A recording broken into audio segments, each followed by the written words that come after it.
Alright. We're back. Told you to be quick. The only problem is if it returns, it's going to need a fresh reboot. But that should have resolved it. And as you can tell, because we've reset, a bunch of things are back on that don't need to be on, like the Donor bar. Which I don't know, I don't think it's actually particularly useful because of how we ended up using things. It was a great plan, but it just never turned out to be useful. Too much stream space obscuration. Yep, that seems to have fixed it. Audio is now set back to 100%, and we have not heard anything.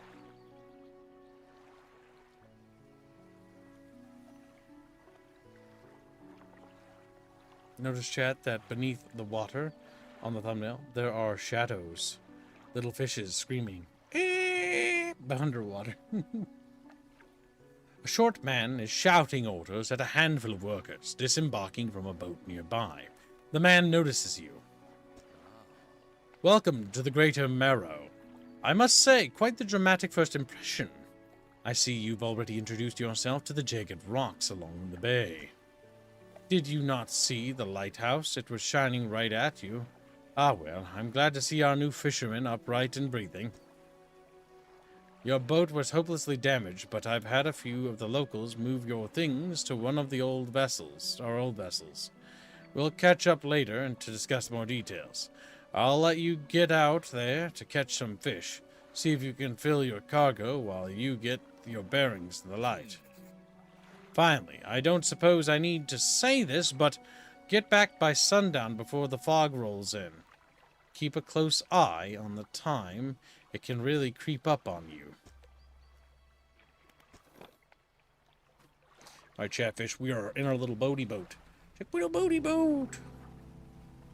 It's a very pretty game, actually.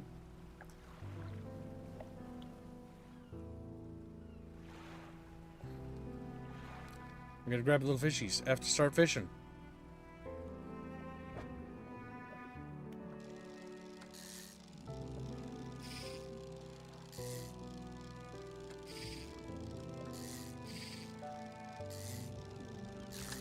Oh god, it's QTE based. God help me. Put that little fishy in there. It's like, eep! Another little chatfish bites dust. And another fish down. And another fish down. Another chatfish bites dust. Eep! Screams.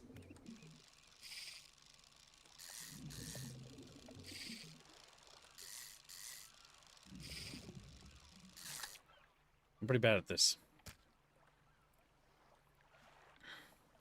Alright, chat. Let's go find some more chatfishes. What's this right here? Looks like some more unfortunate fish. Like, don't kill us! It's I'm gonna kill you. Disturbed water. You don't have the right equipment for the spot. Okay, ignore the disturbed water. But everything looks disturbed. They all make little bubbles. Maybe the bubbles aren't what determines it? There's a little dredge for fishies.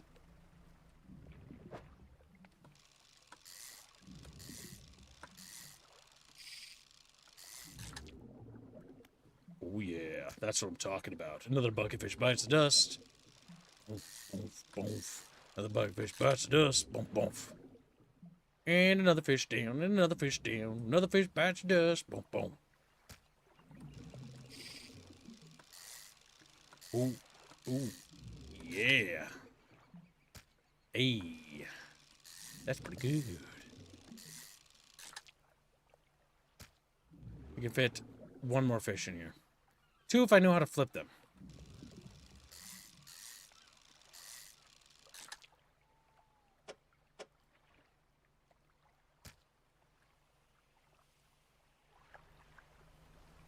Chat, we're catching bucket bros. Like, no, don't catch us. And they scream. For sundown. Oh, shit, we gotta get out of here. There's an eyeball. But I'm getting this.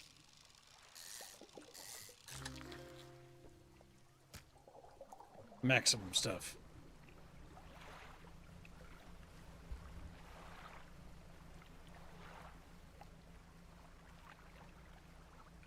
This is kind of spooky.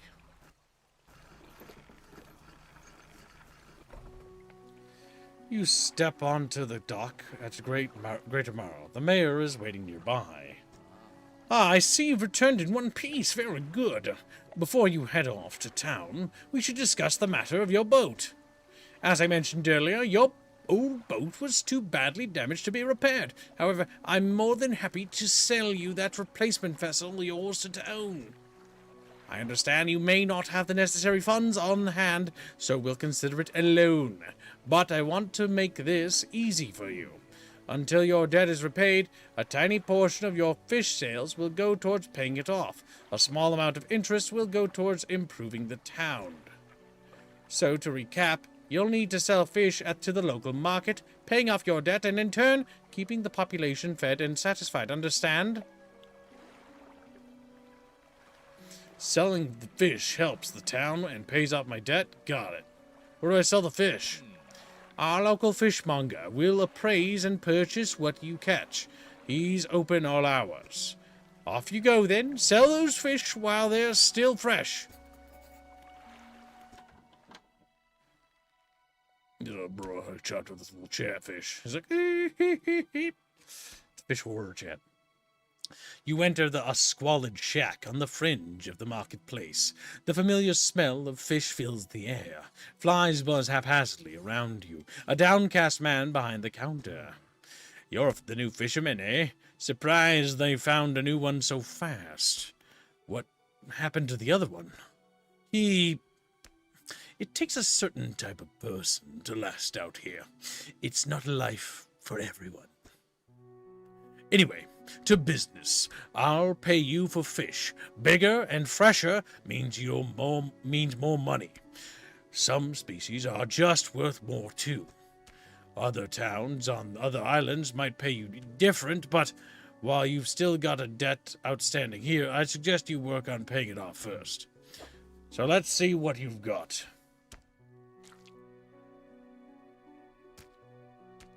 Have to sell. Well, we paid off some fish. We earned $131, debt adjusted.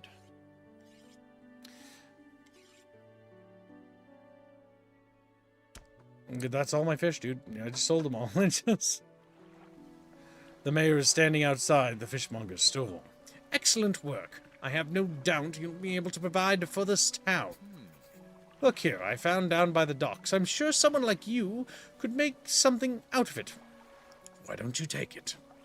A research part. My God. Oh, and one last thing. Our local shipwright mentioned she might be able to make some modifications to your ship. You should pay her a visit. Hello, it's me, Big Bertha. I've got a big fucking forehead. Holy shit. Jesus Christ, look at her forehead. Alright, as you walk into the yacht, you see the shipwright.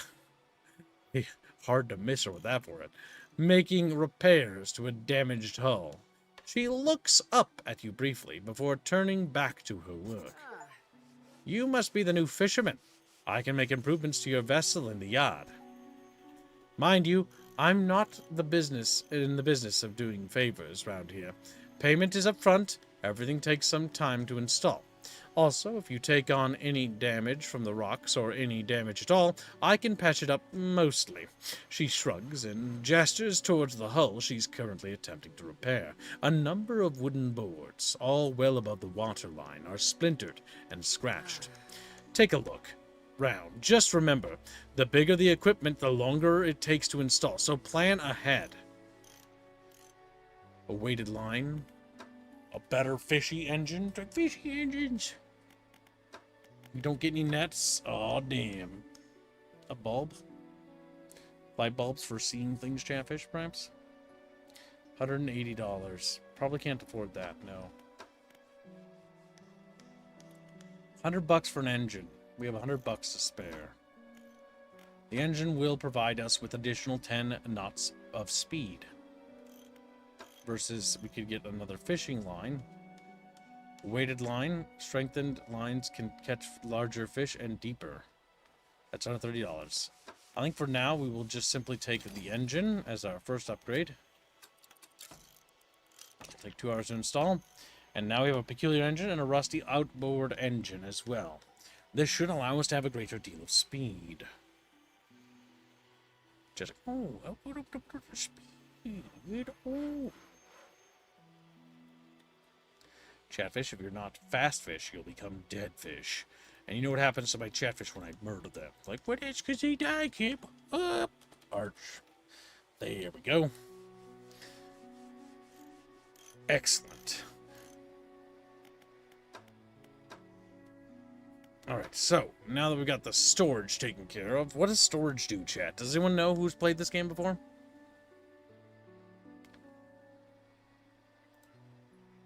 Does anybody know? Does anybody know? Nobody knows, chat.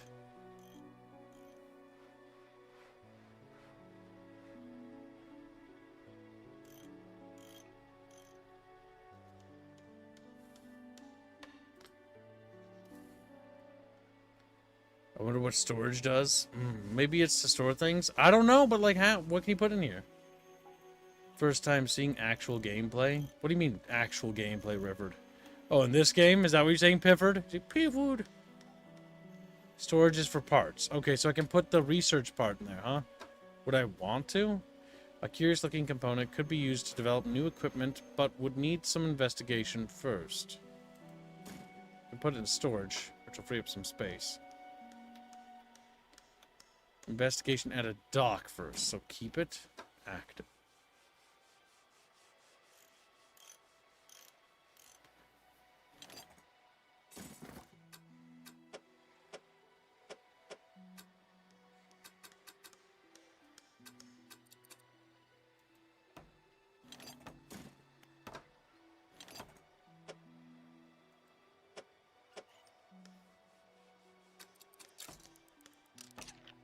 That back there.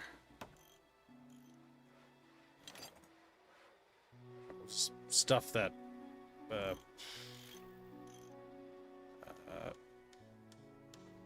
okay, so if we stack fish like this, that means that that spot will be open. I think. Or no, just put it in storage for now. Put it in storage for now. Extra return for town. Research? Oh no, we can research things right now. Flexible fishing pole, hybrid design, allow for flexible things. Spend 1 hydraulic rod, mechanically assisted reel for catching significantly larger species. That's good. Increase our fishing speed. There we go. Now we can do that. So that's for the upgrades, pots and nets. Okay. So chatfish, we gotta grab ourselves a little bucket fishing. Bucket fishing, right? Oh, bucket fish. Look at them. Fishes. All right, chat. Go up. I have 3 shots to go through.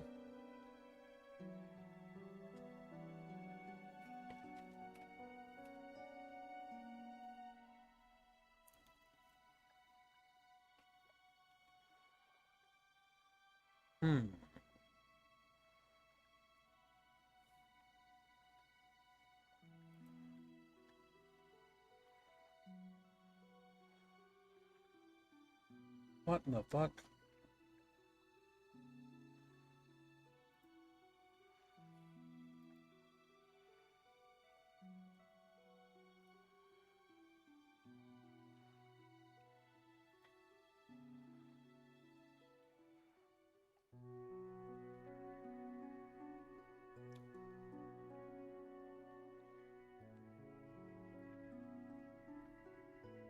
It's kind of weird.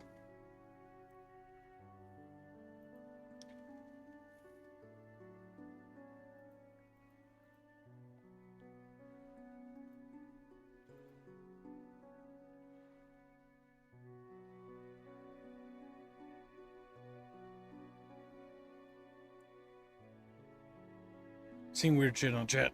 Seeing weird shit. Huh. I think the dots are how much you need. Maybe. Maybe you're just a chatfish.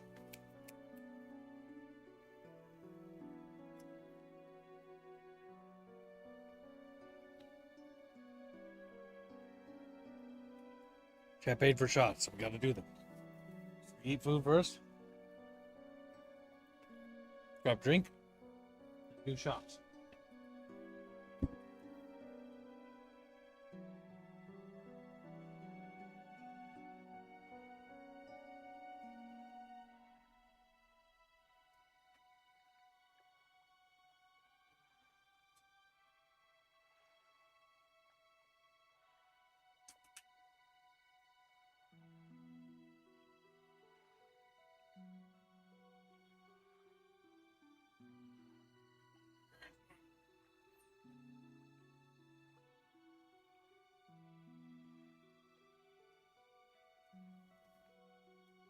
Turn, Chapros.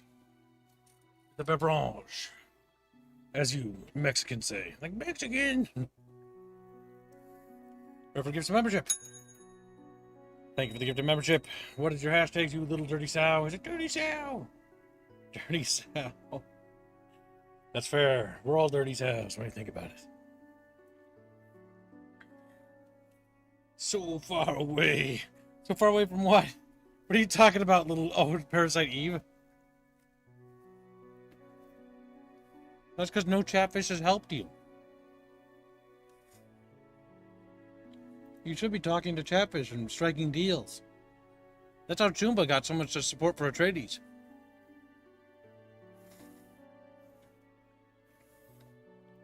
True.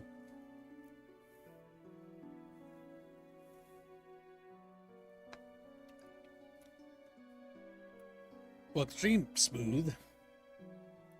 It's like your bright rack. Yeah, you know, my massive fucking bahungalungas. Bahungalunga.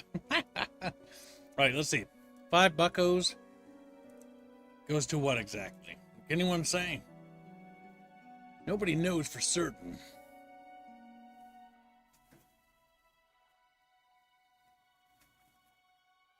Ridiculous, if you ask me.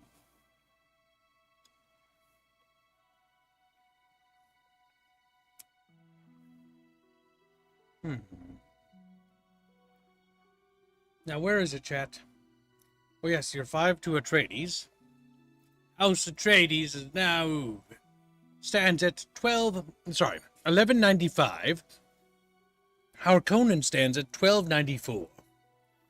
It appears that Harkonnen is now falling behind. Typical. Just kidding. Harkonnen's still in the lead. You also wanted to put that towards Parasite Eve? Okay. Parasite Eve it is. That's one Parasite Eve coming right up, fresh and hot. He's like, ooh. Alright, so Parasite Eve, I just put that in the right thing. Yeah. Parasite Eve is $40 away from completion. It is very close. Welcome to the stream, Deli Wrap. I hope we'll wrap you up. He's like, no, damn. Screams. What's this avatar? Well, this is the new updated version. Ta-da! Look at that. It's got outfits. Chat made the daily, so they get to, decide. And go figure what they decided. Big thinky. Big thinky. Glasses? No glasses. Glasses? No glasses. Wait, no, that's glasses. Fuck. That's glasses. Glasses should be on. That way I can hide my embarrassment. Oh, yeah, we can make her blush, too. See? Look. She's now embarrassed. Oh, no. I'm showing some skin. Just like, that's fucked up, man. Why would you do that? What's fucking wrong with you? Put in the duck station. All right, let's see. What other hashtags were for that? So far away. I think that was everything. What? Welcome to the stream, little Australian fuck. He's like, D. The other half approves. What the fuck? Oh, hey, details.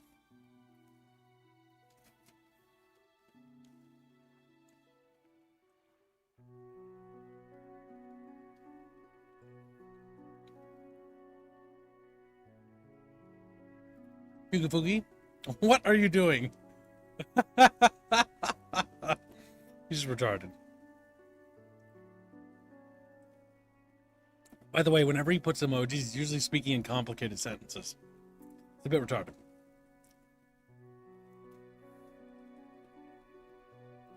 Gives your VTuber avatar is like red and spicy. Gives your Kibs, I think is what you mean. She likes the outfit apparently. Well, yeah. I'm glad she appreciates it. We hand-picked the lingerie myself to my taste. The taste actually comes from the fact that when we were designing it, I was like, okay, chat's going to want tiers to the clothing, right? And so the idea was like, okay, we got tier 1. Now, this is actually not tier 1. This is tier 2. So tier 3 is fully clothed and has a jacket. Technically, the jacket's also supposed to, like, button up and then it unbuttons to reveal this. And then tier 4, or, well, yeah, so it starts out tier 4, right? Which would be the jacket zipped up and it's got medals on it. Tier 3 would be jacket unzipped, which reveals this. Tier 2, and then tier 1, which is all that. Obviously, if we had tier 0, I'd be deleted off the internet. But, you know, sort of like that. The idea is just to give different visual rewards. And then that's outfit series 1 for the Empress model. Then outfit number 2 is the Sorceress Aerith outfit that was already pre-funded. After the Sorceress outfit, there is another outfit that is available for funding, which is the KZ version. The KZ version has a removable gas mask and a removable helmet. This is the concept art for the KZ version variant. Oh my god. And so we can customize and tailor the outfit, so chat can sort of dress up like a Barbie doll. The model's getting far more expressive. Each version and update from Donald McDonald allows for more features. Like, I could be more shocked, or like, you know, freak out. Shit like that.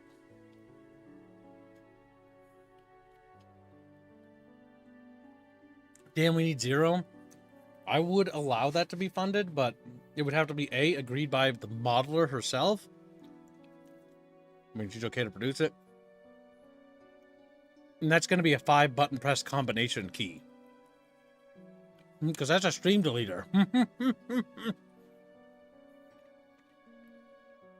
That could be used theoretically in H games that chat has me stream.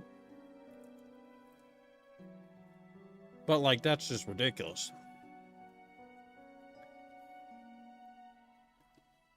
It's KZ inspired. Hunk.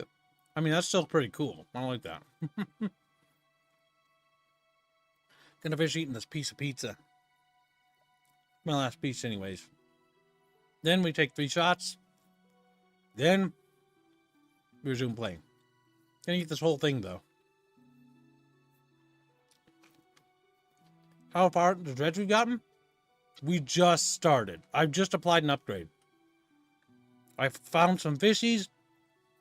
I sold them. I upgraded my boat once. That's it.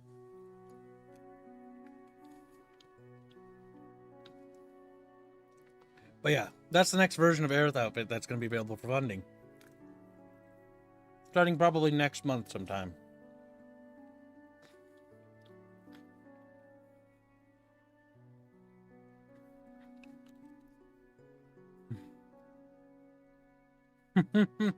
That's why there'd be a 5-button press hotkey.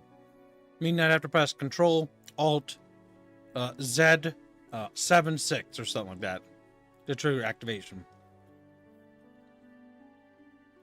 As a safety lock. Because right now, all outfits are triggered by Control, number activation. It's to help prevent accidents from happening, right? Like, look at this goofy thing. Longer hair. Chat wants longer hair. No hat. I look like I'm on crack. Glasses. Clothes. Googly eyes. Murderous intent. No blushies. Now, chat, we're going to hunt some fish. Just no. This is still in the early beta stages of testing, so it's still got a ways to go. Not all the features are remotely ready.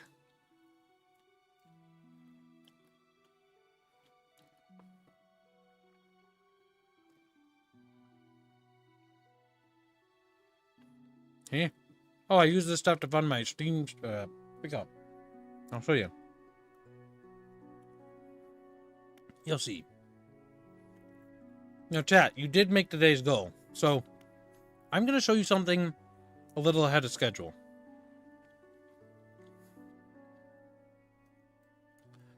So, your funding and financing,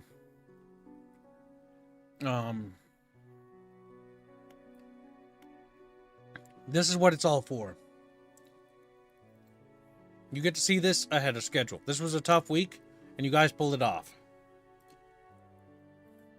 It's for the next lore video we're working on. So here is a preview of a work in progress of the Agoriel Plains for Legends of Trestia.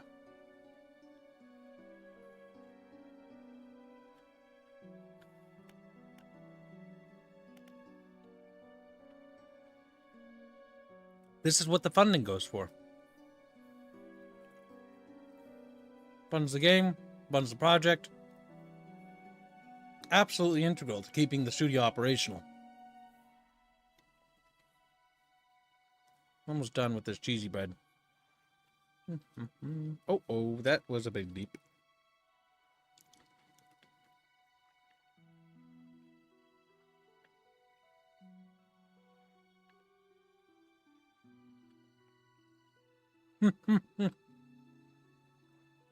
She needs thick thighs, bro. Are you crazy? Aerith already a KFC combo meal. That model is all breast, legs, and thighs. The best parts. Bond did a great job on this. The concept art for this model was produced by Indio. I did all the green lighting, you know, the big director stuff. Nope, adjust that, tweak that, adjust that. And then the rest was done by... Concept art was done by Indio, and then after the concept art stage, it went to Bonald for production. I will note that Bonald increased assets, so it definitely comes from the female components of the dev team. Because the breasts were sizable. They were sizable. But they've only gotten bigger, actually. As soon as any of our female artists touch anything, you'll know on our studio. You know it's one of the girls if the hips get wider and the thighs get thicker. They always do that. But that's why we pay them, you know? Good team members. Alright. That's all she wrote for food. And put that back in the box. Close it up.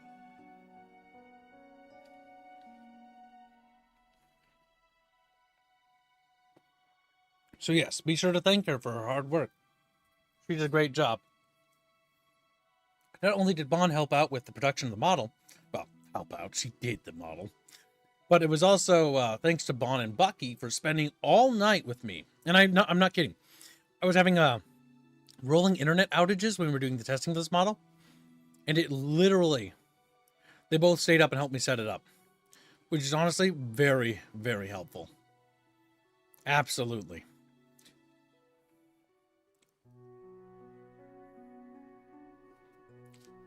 Ow, ow, ow, ow, ow, my ear itches.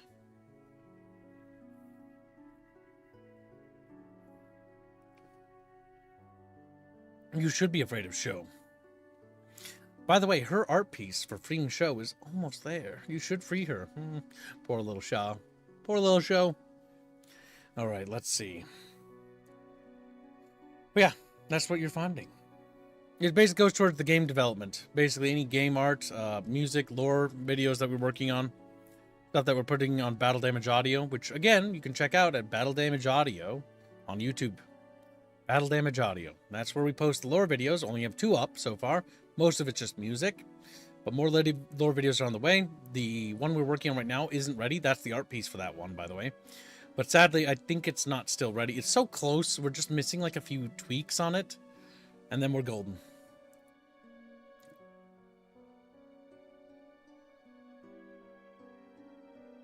Yes, Aerith is basically becoming a fertility statue. You're right. But without the big giant prego belly. On the old, or fertility idols of yore. Also, the colors on that art piece makes me happy for some reason. I think it's because they are bright, or it's a contrast. I don't know. Maybe you want to fight for the Nefiri Horde when we release their faction. Like the Nefiri Horde? Want to play with lots of Lyak cavalry? Lots of light infantry with Gruen chaff to throw at your enemies? Jed's like, what's a Gruen? You're going to find out in that lore video. Nobody wants to be a Gruen. But if you become a Gruen, oh well, rip. It's not all bad. It's not as bad as like a slave. It's just, you know, practically identical. Practically identical. Gruen. Not something I'd want to be, that's for sure. All right. That's something. Okie dokie. We believe Kib. We believe and worship Kib as a deity. True.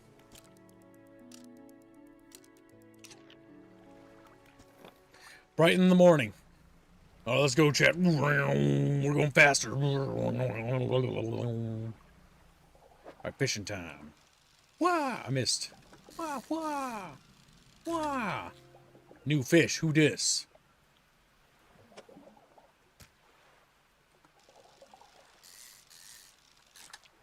New fish, who dis? New fish, who dis?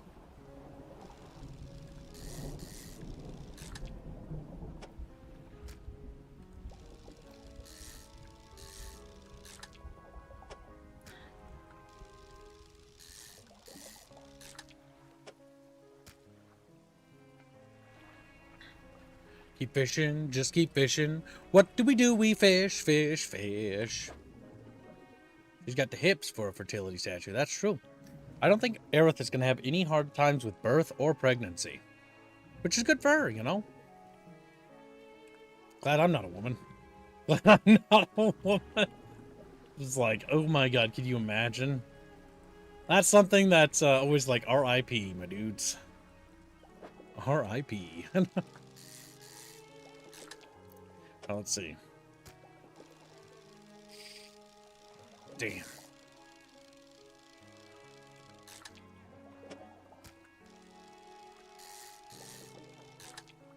we go. Almost filled to the brim with fishies. Uh-oh. Almost to the brim with fish.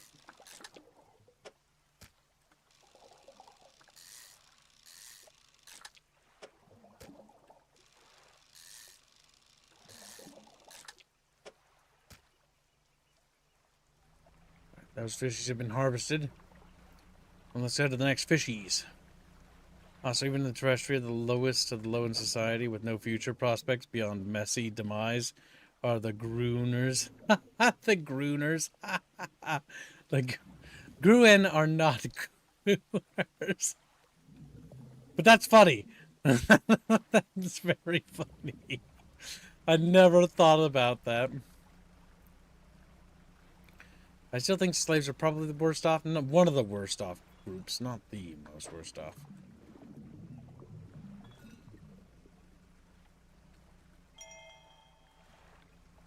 20th, 1927. Added to cabin.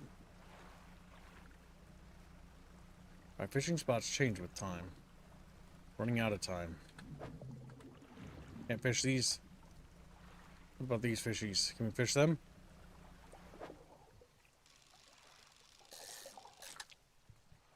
Yes, we can.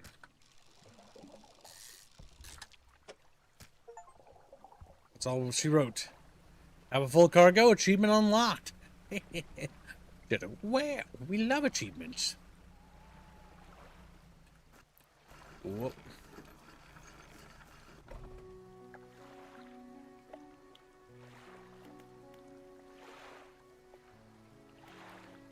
Alright, let's see. Undock fishmonger. I've had a special order come through from a customer. If you can fulfill it, I'll pay you above normal prices. Tell me about the order. They asked for one gulf flounder and one gray eel. Just bring them in when you have them. You'll need to have a rod that can handle shallow water. Fish, in order to catch those, The shipwright would be able to sort that out for you. So what have you got today? A lot of fish.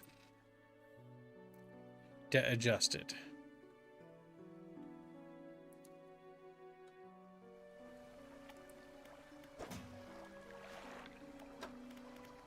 Messages.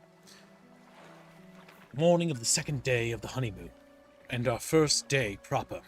Today we're sailing around the islands and inlets at the back of the Great Marrow. I love the rocks here. The layers and colors are so striking. Furthermore, the fishing is relatively poor in these shallows, so I know he will keep his hands on the wheel instead of the rods. He renamed the boat last night Julie. He did fancy renaming ceremony and everything. I think he took that more seriously than the wedding. Supposedly, it's very important to perform it correctly, lest you want ill fortune to follow. The vessel he wanted... Tongue got twisted. He wanted to throw away everything with the old name on it, but I kept the keychain. Ocean's Riches was a good name. I think he has prepared a surprise picnic lunch. I can see the basket half hidden, stuffed under a blanket at the front of the cabin. I love it when he tries to be romantic. Isn't that sweet?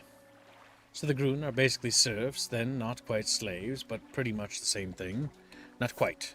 You'll understand when you see the Nefir lore video. Special part of Nefiric culture.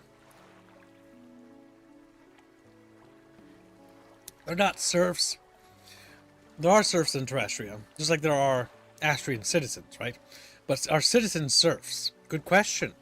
What are the rights of a citizen within the city-state empire of Astria, right?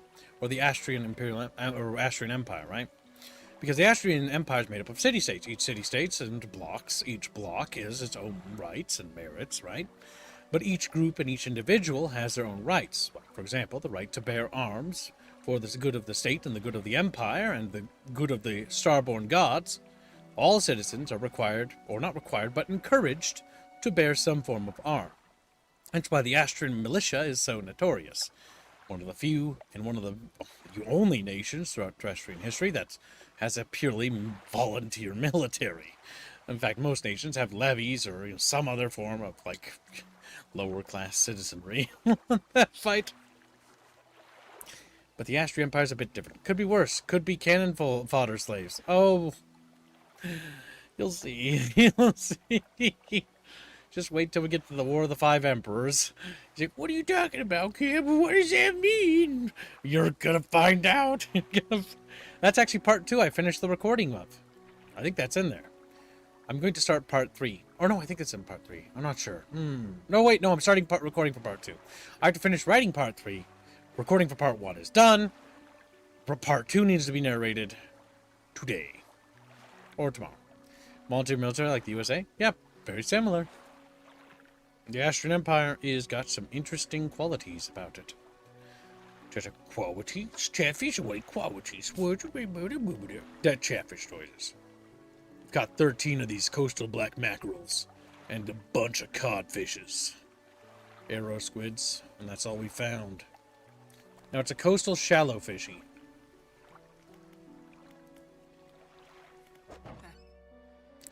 I've got a good feeling about these engines. They'll take you to far away. Reliable, too. Just provided you take good care of them. Mechanically assisted reels allows for catching significantly larger species. Simple skimmer. Shallow catches. Coastal. We want shallow, don't we?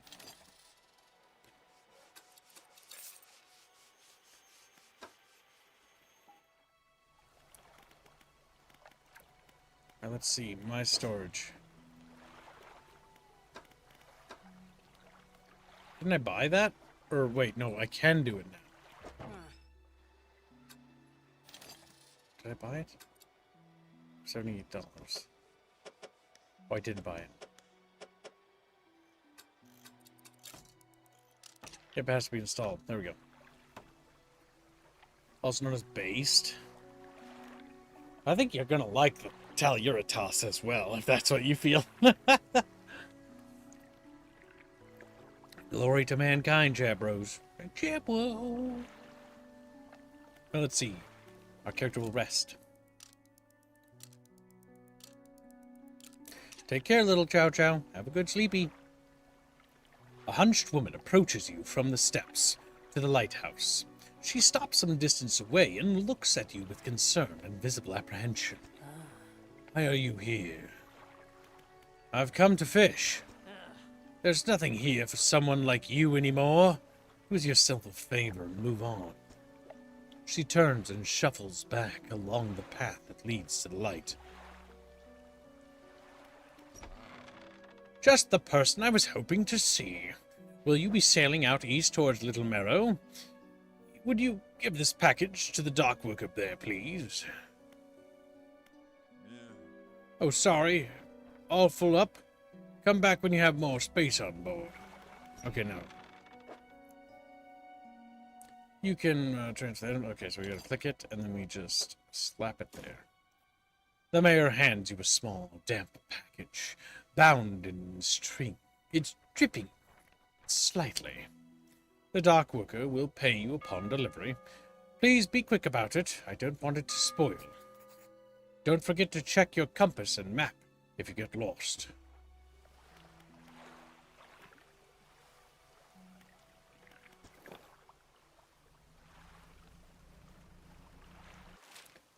It's literally on the other side. Is your high or low fantasy? Well, let me ask you this. Do you know the difference between high and low fantasy? That's the first question we must ask.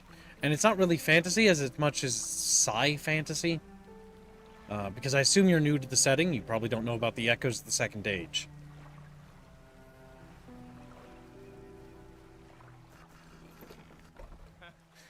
What? A delivery? Let's see here. He tears a small hole in the paper and peeks inside. You can't say for sure, but it feels as though he's shielding it from your view. Yeah, nice and fresh. This'll do nicely. I'm to pay you, I suppose? He hands you some money. I was given this old book a few weeks back, but it didn't make much sense to me. You'll surely get more use out of it. He pulls a crumpled book from his back pocket and hands it to you. A number of the pages are folded over. Keep it in your cabin. Perhaps you can read it while you're on the water. Stop by for a chat any time. I know how lonely it can be. It's on the Fisher Brew.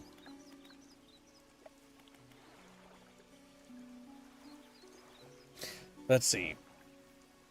I always thought the dichotomy would be high fantasy to dark fantasy.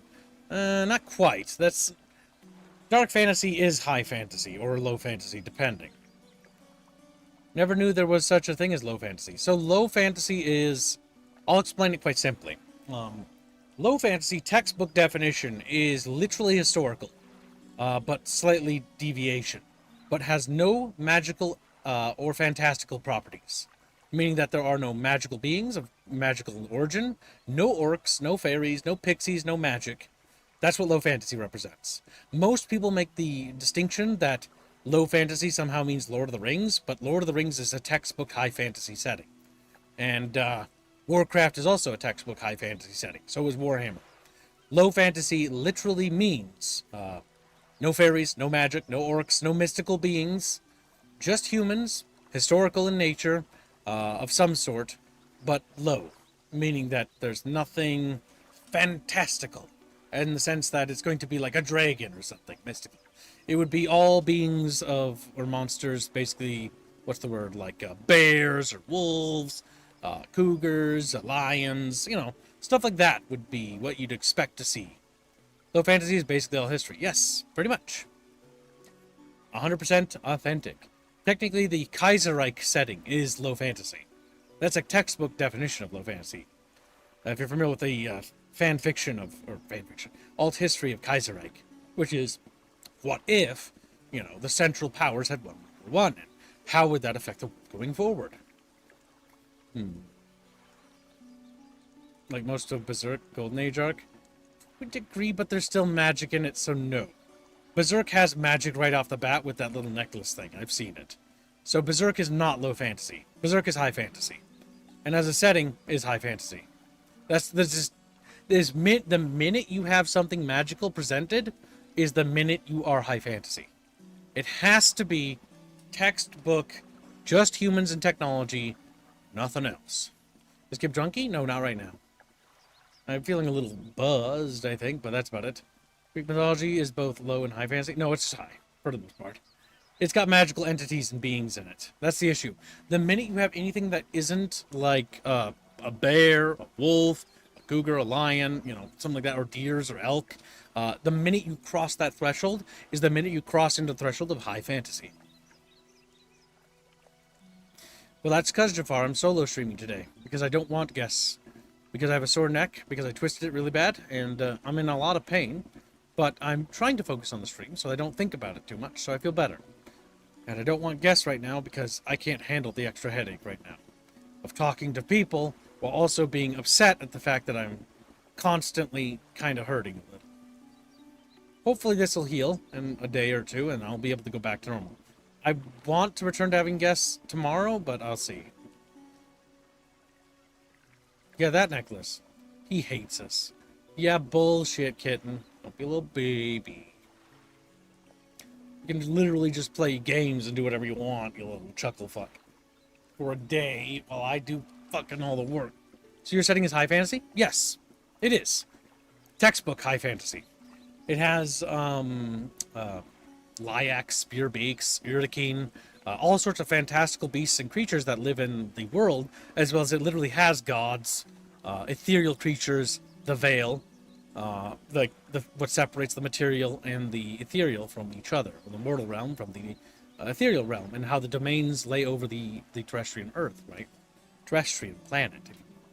Because a domain, you know, only encapsulates a certain physical region, so the ether in our universe is tied very much to the physical world, because it has to be.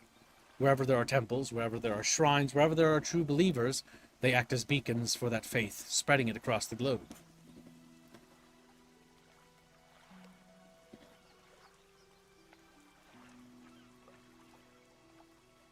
Not quite.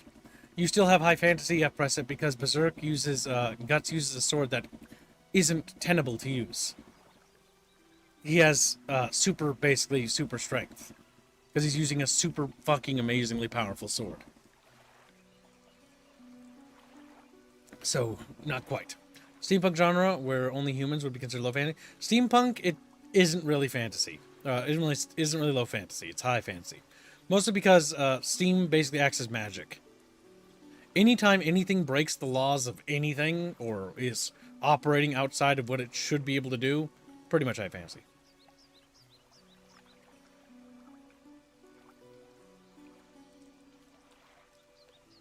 Well, our setting is sci-fi, so you'll like it too.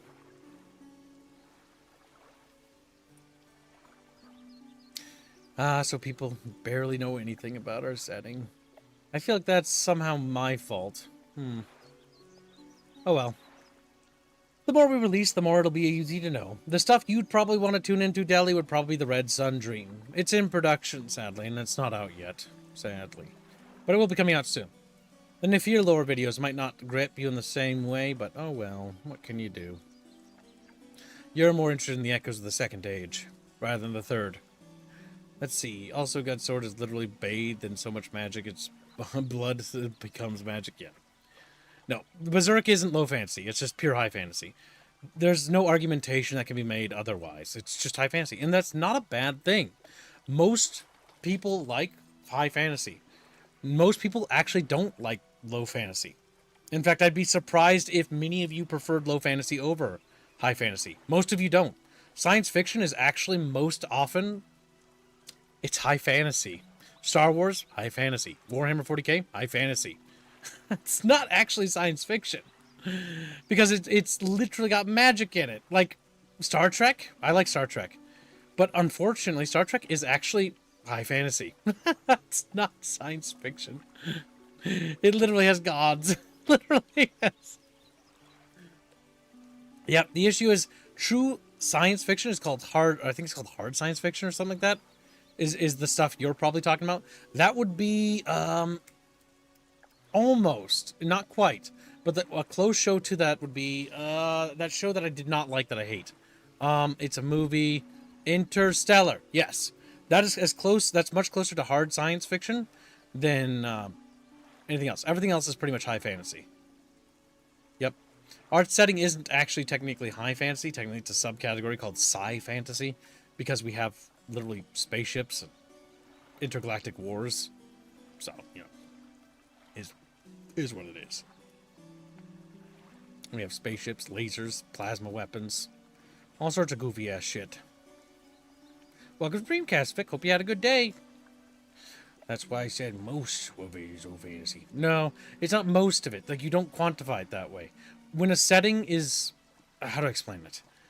When a setting has one aspect of a thing, it instantly becomes part of that category. Right? That's just how that works. So if your setting has... Let's say you're making a setting, right? And everything you have is super historical. It's literally the 100 Years' War. But you have a fairy in it. High fantasy, instantly. That's how the definition works. High fantasy gets... See, this is, again, problematic, because what does that mean?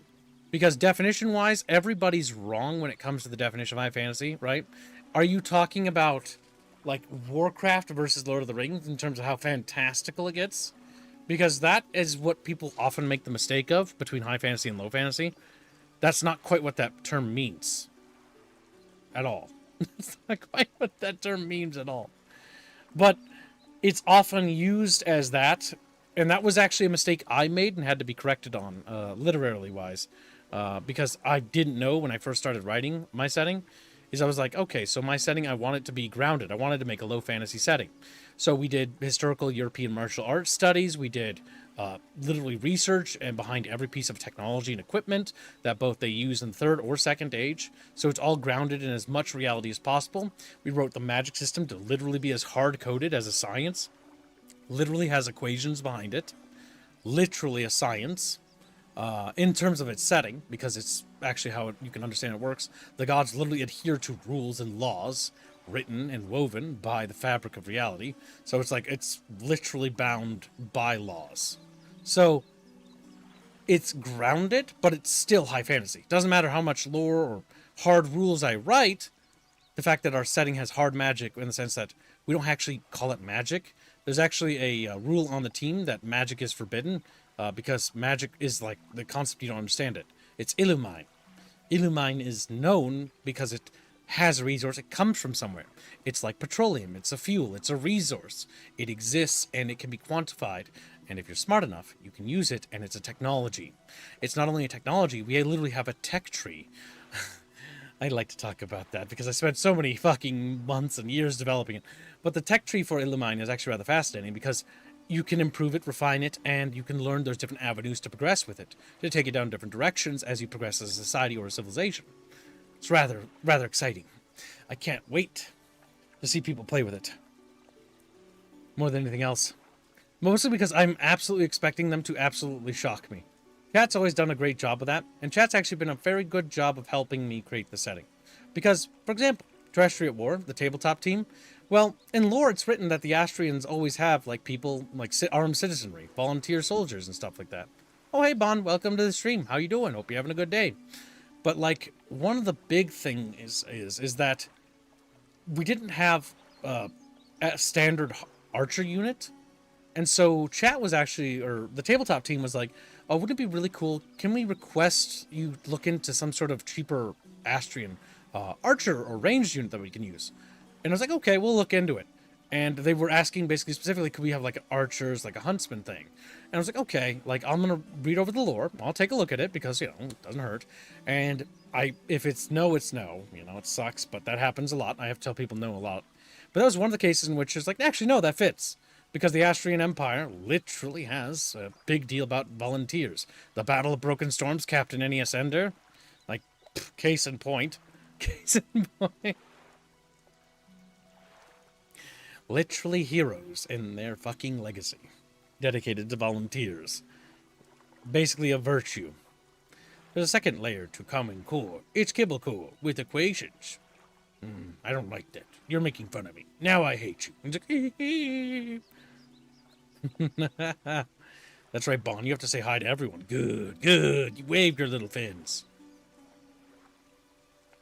Killjoy gave me monies. No! I hate monies. That means I have to pay people. If I'm just poor, I can't pay them. Then what? Okay. Killjoy donates $20 and says, don't throw any more thumbnails at Licky Fish until he finishes my art piece. After almost 2 months, he finally has the time to work on it. You are in so much luck, dude. So Stalker Enhanced Edition is dropping in a few days. And so if anyone had bought onto that, we were going to have to put an emergency thumbnail on his plate. You are so, so lucky. Because if someone had bought a slot, that would have doomed you. You're in luck. Just this time. But yes. Sorry, so many emergency thumbnails keep being required. And I also put the Helldivers thing on it because I know you've been waiting for a long time. I put that on Indio, so you're welcome. That costs me extra when I do that. Because the thing about Licky is he's baked into the budget, which means that it doesn't hurt my soul. Now I gotta add this. Alright, so that's... Ah! No, almost talked that over. 90. 20 plus 70 is 90. Thank you for your generous donation. I'm way too happy right now. I think I'm having some sort of sugar high. Alright, let's see. So Kib turned magic of tuition into the science of thaumaturgy? No, it's not thaumaturgy. Oh, you're going to be so disappointed if that was the case. It's more flexible. So Kibs, I'm thinking about fish in Stalker XD. Too late, Cassie. That window slipped. I know you're just teasing, but just in case anyone gets any ideas. Don't you dare. I'm not going to let it happen. Firstly, it's too late. Stalker Enhanced Edition launches, I think, tomorrow or the day after tomorrow. I can't remember. I can't remember. This game is so chill to just hang out in. You're happy means you should turn your neck? No. So I have a pillow that's basically preventing me from turning my neck because I'm basically leaning back against it. And because I'm leaning back against it, I rotate my chair to look. So if I'm looking over here, I've rotated this way to look at you guys. Because you guys are over here. And you know why? Because if I turn my neck, I will be in a lot of pain. And I will start to feel angry and upset. And that's why yesterday I was feeling so snappy. Because I was having a hard time dealing with the pain. It was a lot worse yesterday, but it's also kind of like still really bad today. Because I twisted my neck when trying to get out of bed. I don't know why I did that. I don't even know how I did that, but I just did. And it hurt like a son of a bitch. And I was feeling bad. So I went to bed right away. And oh my god, last night sucked. I woke up over and over again, despite leaving stream right away and just going to bed. Because I'm like, okay, I fucked up. I need to go sleep. I need to try to, like, get better, right? And then I'm like, I woke up this morning in pain, and I'm like, fuck my life. Not only am we now behind because I fucked up my neck, because I went to bed early, but now I'm still in pain. So what do I do? And I'm like, okay, we'll do the drunk fishing stream thing now. And just fucking do it. Because we were supposed to do it ages ago, but we didn't because fucking games kept coming out. Helldivers 2 is literally dropping one of the biggest goddamn content drops I've ever seen. Like, have you seen the Mega Cities, chat? Holy shit. There's full-blown fucking faction warfare now. Like, NPCs and infantry charging at, like, enemy lines now. It's fucking nuts. Game is absolutely just boggles my mind how it just keeps managing to be literally, like, fucking amazing every time. It is a LOT high. That's true. Also, then Deli Rap was asking me about my setting, which actually got me really excited. Because I'm very passionate about it, I guess. And I know that can be a bit annoying, because I know some of you guys don't care. And that's okay, you don't have to, but, like, I just, like, you know, dedicated my whole life to it, so it's not like it's a big deal or anything. She's like, I'm obsessed with it. I'm obsessed with it. Every day I'm thinking about it. Every day I'm thinking about it. But yeah, that's pretty much it. Helldivers. Bonald McDonald, you want to dive with us at some point? Wow. Okay, you know what? For your sake, I'll turn down the difficulty so you have fun. I can have fun on lower difficulties too. It's fine. It means I can bring goofy builds. And that's cool with me. Because I understand that not everybody wants to play in Helldive, which is fair. I know. I've had 600 hours in the game, so of course I like that difficulty. But lower difficulties means you can bring suboptimal things and goofy things. You can still have fun, but you just bring goofy items that really are just more of like memes than anything else. Sorry for the detour. Nah, don't worry about it. Any chance I get to talk about my setting or the thing we're building with the dev team, like the donations you guys give literally go towards that. If it wasn't for you guys, we wouldn't have it. Ilbram Harker's been a member for 26 months. It says, and this game is actually super chill, by the way. Like, I haven't played it that much, but that's mostly because, like, I'm wanting to engage with you guys, but I have to literally rotate my chair. Because if I turn my neck, it fucking hurts. And so I've adopted to doing this, so I'm not in pain. Difficulty tier 1. Melee only challenge. There we go. I don't need lower difficulty. I'm a gate pro. No, difficulty 5 is for you. It's okay. There's no shame in it. You're just a girl. I'm pretty funny. I'm funny. I have to say that to remind people in case they forget. Let's see what's chat saying.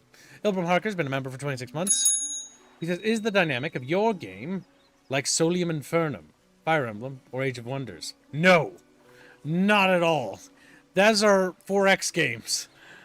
Our setting and lore is actually different. Now, we could make a 4X game, and I do really want to.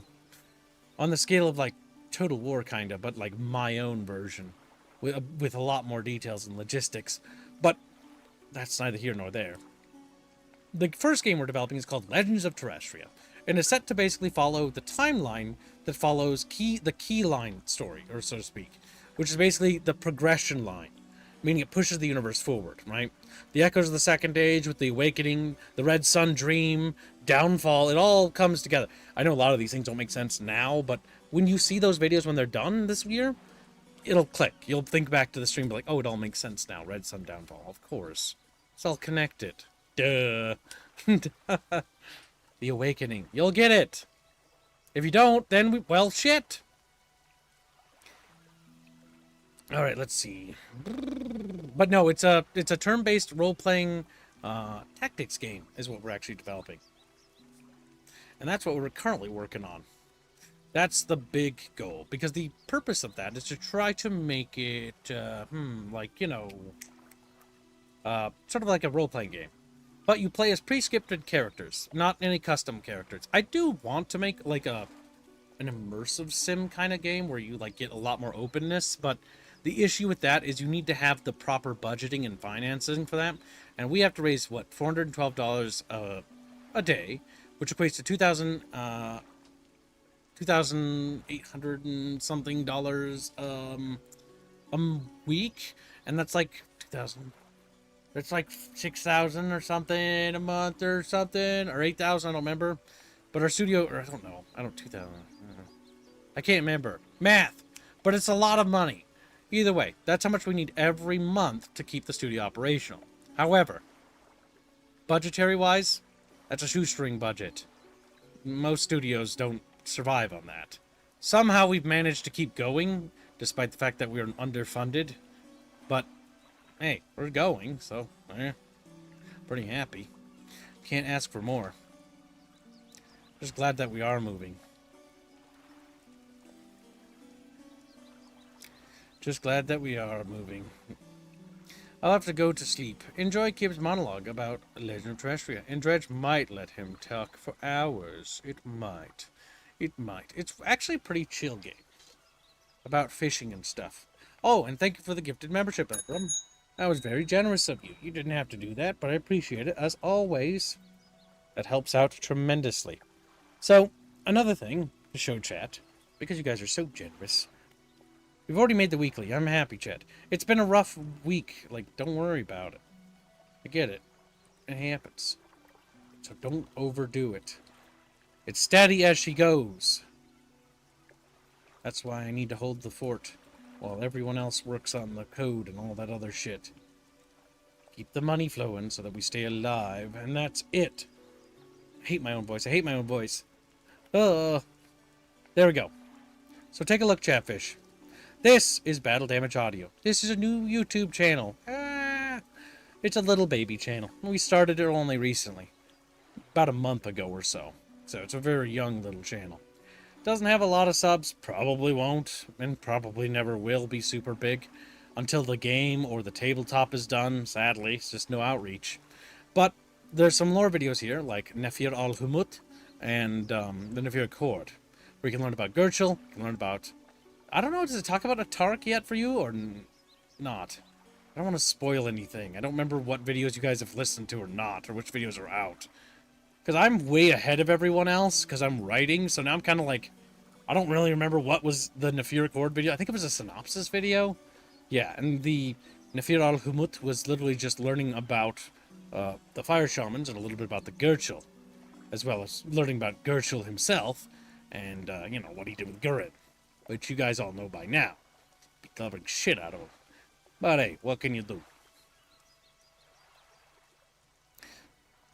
As long as there are chatfish like you and I, the bucket will never be empty. That's true.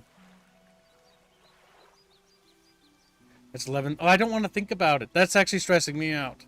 We eat $11,000 and $528 a month. Oh my god. Oh, that stresses me out. I hate looking at that number. There's a reason why looking at the optimal budget of the studio is not good. I really, really wish I could afford an accountant. But that's wasting money. Ugh. Somebody needs to keep track of the books. I wish it wasn't me. That's why my heart hurts sometimes. Last night was kind of bad. My whole shoulder ached. Oh well. It happens sometimes. When I get stressed out, just everything hurts. Oh, don't think about it. It makes my chest hurt just thinking about it. Ugh, I'm gonna actually fucking die on stream. How's the gifted memberships affect your overhead? Does it contribute to your goals, more or less, than donating more money directly? YouTube takes about 30%, but the goal you see where it says 2,882 is pre-factored to be what YouTube takes, right? Because the money is split between Carlos, Indio, Albine, Show, Robert, Robin. No, my brain's not working. Sella, Alu Palu. Oh my god, I'm starting to forget people. That's 8 people so far. Am I missing somebody? I am. Myself, obviously, it's 9 people. So what you give already feeds over 9 people. Fuck it, let me just open up the studio. You can see where people are. Oh yeah, Baffios. That's 10.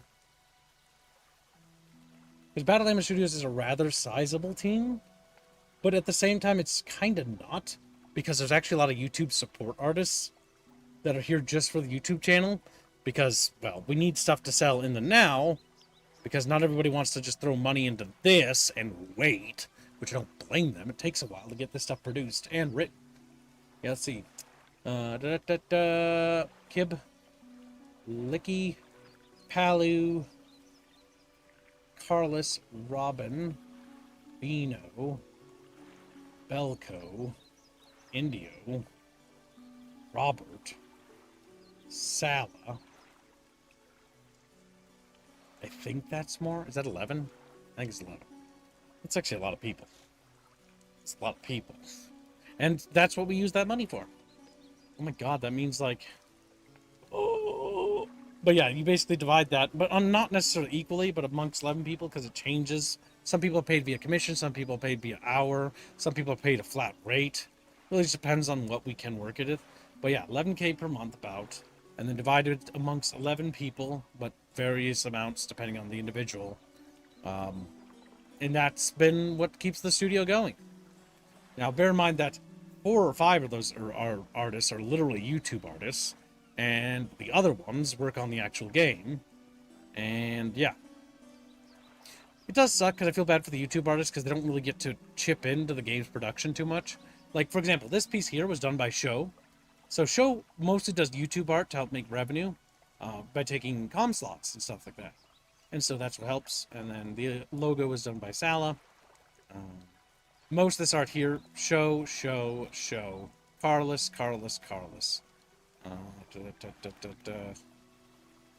Show again.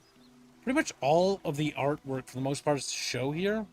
I don't see any from Sala. Oops, sorry for smacking my microphone. Currently, Robert's doing a lot of rework of music. He did a big musical study. He's our composer, so he's actually redoing everything. So 30% of the $4.99 cost of the membership goes to YouTube? Yes. YouTube eats 30%, then the government and state will eat their percent at the end of the year when I do taxes. And then whatever's left goes to the studio, and a small portion of that goes to me for feeding me, keep me alive. He's paying off my apartment and food expenses. Fortunately, all video game purchases, and the only video games I ever buy, are for streaming purposes. So everything must be conducted on stream as a business expenditure. That helps to alleviate some of the budgetary problems, you know, and strain that we face. It's been a real struggle. Been a real struggle. But we are getting there. The fact that we started producing lore videos is honestly kind of the biggest, like, victory I think we have now. Started putting stuff out there about the setting. It's small. They're only 5 minutes, right? But we've started producing them. Okay, that's good. Because technically there's only a set number of these videos before we start producing the prologue videos, which lead to the prologue, which is called the Red Sun Dream, or the greater series called Echoes of the Second Age, which ties into the greater pot.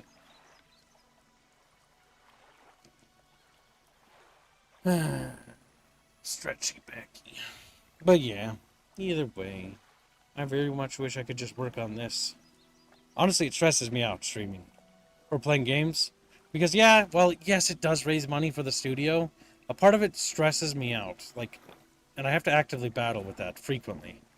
Because it's like everybody's working in the studio, but here I am playing video games. And I know, I tell myself, it's like, well, yes, you're doing it, but you're raising money for the studio.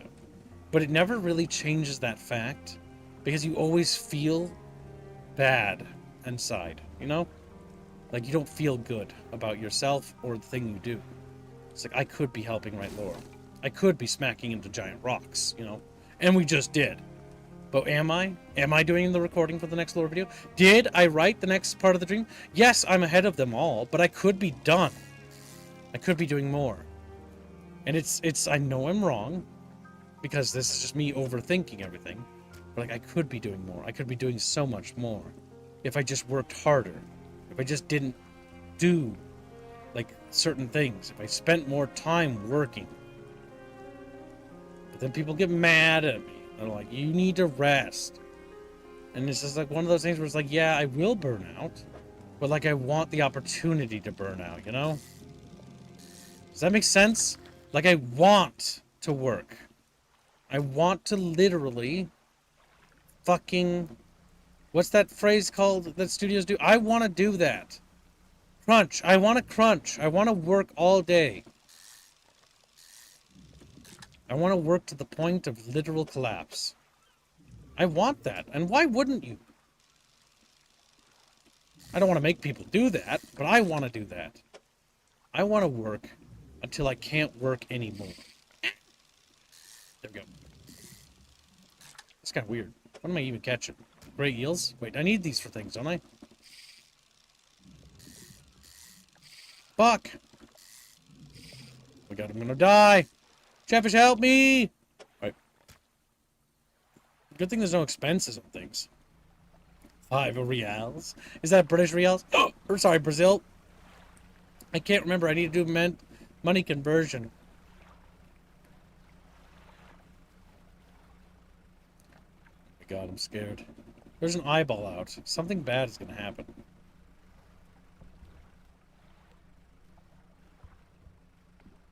Okay, we go here. And we swing a right. We swing a hard left. A floating buoy serves to mark its passage, past dangerous rocks and obscured hazards. The dim light also provides a brief respite in the gloom of the night. Well, what if I fish a little bit?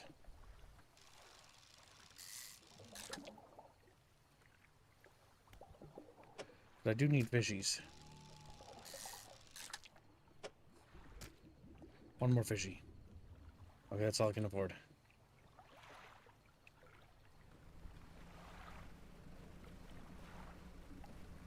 Yeah, but don't you want to work like that, though, Mr. Personality? Like, it's for something you're passionate about, right? Like, you don't understand. It's not just like, I want to die. I don't want to die. I want to live. But, like, I want to work like everyone else does on the thing that we're working on. That's why I understand some of the YouTube artists where they wish they could work on the project more, but they gotta make, you know, the other thingies. It's the 88 cents. Oh, thank you for doing the math for me, by the way. That was very kind of you. Didn't have to, but I appreciate it. 90.88. almost done with uni. Also, careful not to demand too heavily on yourself. I know. I'm not gonna fucking overwork or anything. I'm gonna go to bed normally. I'm just saying I wish I could. There's a very big difference. I'm not gonna do it. Nobody freak out about it. Nobody fucking tell my team members. I need them fucking yelling at me about that again. But the thing is like, I just wish I could. You know? Like, is that much to ask? I don't think so. I just want to work a lot more because I have so much to do. Work-life balance is more efficient. I know, chat. I'm just saying what I wish I could do, not necessarily that I'm gonna do it. Jesus. All machines need maintenance. And I know. God damn it. God damn it. What are you, my mom? Jesus Christ. Of course I know. I'm not gonna overwork. I'm gonna go to bed. Whatever. Otherwise people yell at me and then they threaten me and then I already know you guys already have leverage. They've already done that before. One time I tried to do something, fucking people were like, I'm not gonna donate anymore. And I'm like, okay, I'll go to bed, fine. Like, I know. Don't have to tell me, I just wish I could do it. Because if I got caught doing it, I know exactly what would happen. You're not gonna donate. Then I know what's gonna happen, I'm gonna stress out. Then yeah, I get it. Jesus Christ.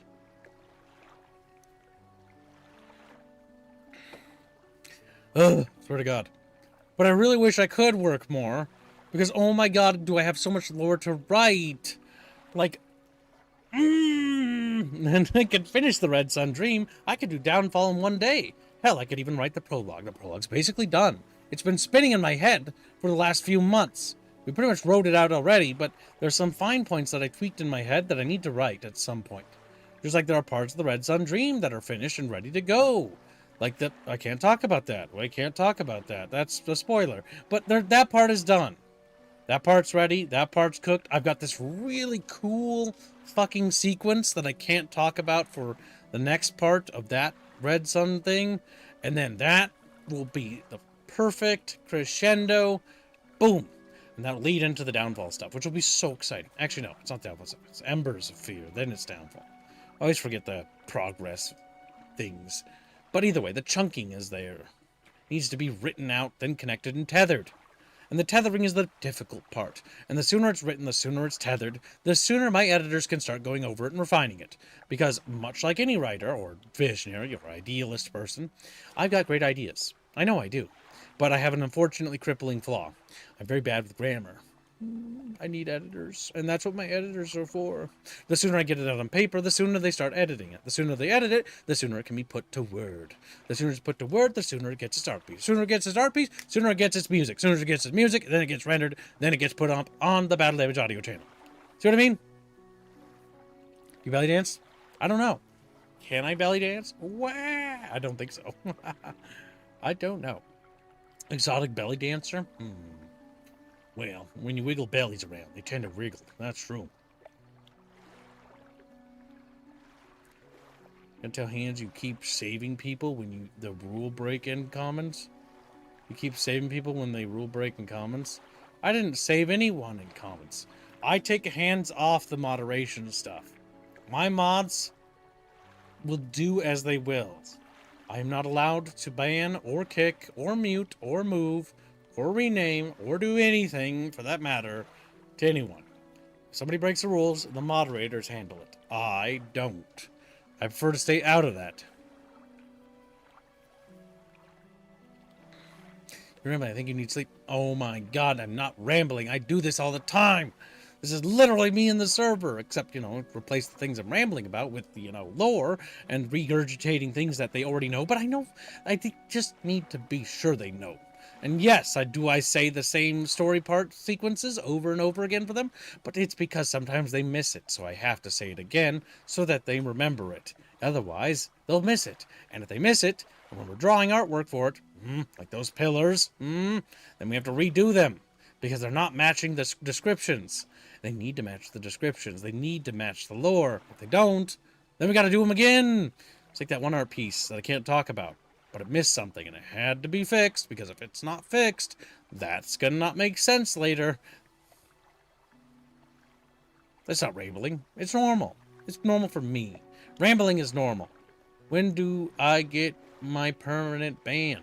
Well, ideally, I hope you don't get banned. I hope none of you do. Literally just listen to the rules and don't break any rules and be reasonable. It always pisses me off when I see that somebody got banned because they're a moron. Just don't break rules. It's not that hard. Just follow the rules. Fucking A, some people are so stupid. I can't intervene. I can't do anything about it, so you gotta fucking behave. Better fucking behave. Better not get in trouble. Better not cause me fucking headache. Undock. Alright, we need to sell fishies. Have you got the order? Yes. Just leave whatever you have here.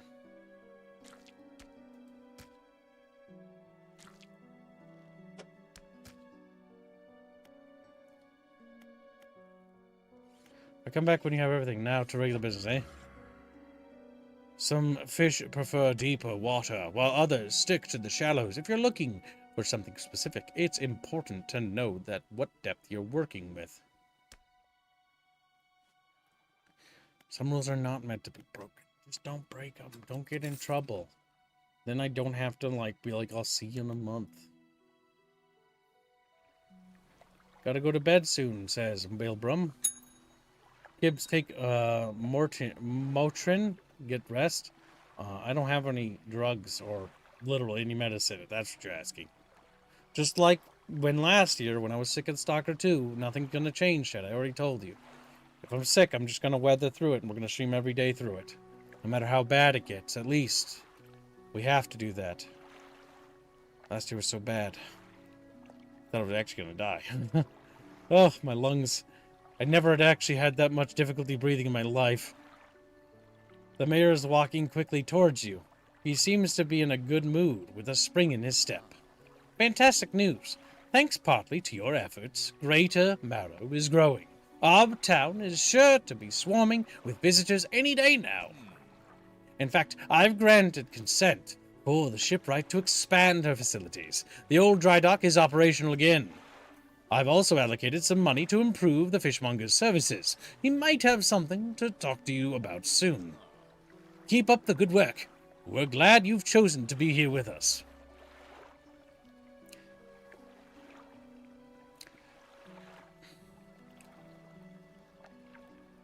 Sadly, that's not how that works, Jafar. So, if you know anything about an incident that happened ages ago, we had this guy who threw lots and lots of money. However, he kept breaking rules. And it's like, well, you can't bribe me because giving me money doesn't stop the moderation. Rules are the rules. Don't break them, please, because it stresses me out, but I can't stop them from banning you. I'm literally not allowed to. I can remove the comments and stuff, and I did remove things yesterday, like, for example, all those posts in the Bickering bunch room, because I had to, because I deleted those streams, because they weren't good, they were bad, and so I wanted to take them down so we could do a retake. I normally hate having to do that, but when they're that bad, they need to be redone. Let's see. For fuck's sake. What do you mean? I did your donation. Go to bed. Go to bed, O'Gilbrum. It's time for your sleepies. Don't forget the quests. Oh yeah, the quests. The big flashy wigglies. This is the dry dock. God damn. She looks like a man. Dry dock. We can make significant improvements to your vessel here. But to be fair, they're all stylized. It's just, why is she stylized to look like that, though? We're talking extra space, more attachment points for equipment, and even superior hulls. We'll need a decent stock of hard materials for these projects. Lumber, metal, scraps, that sort of thing. How do I get these materials? There's plenty of decent materials around the coast from various shipwrecks and the like. I'm sure you'll find a way to get at them. Materials assigned towards upgrades here will be stored, so don't worry if you only have half of what we need.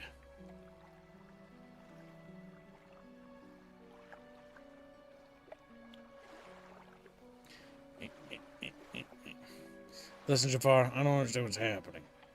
Hans needs to force him to get basic medicine in a first aid kit next time he goes, lol. Well, too bad for you. We can't afford to do that anymore, so ha. There's no forcing me to do anything.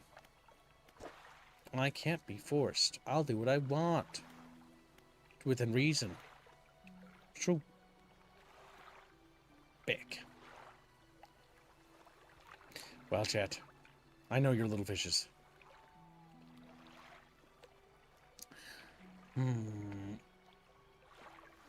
Okay, we got all that taken care of. We got all the fishies sold.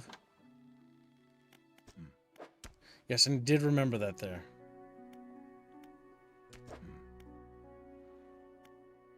Okay, good. We just have to find it. Okay. So we need to go back to the shipwright. It's looking a bit banged up. I can repair it if you'd like. Repair all. Yep. We need to go find those little fishies on the coast. There we go. At 5:23, crack it on. Undock and get to work, Chatfish. Yeehaw! We're 20 past here, so I'm off to bed. Night all. Good night, Deli Wrap. Have a good sleepy, and we'll see you next time.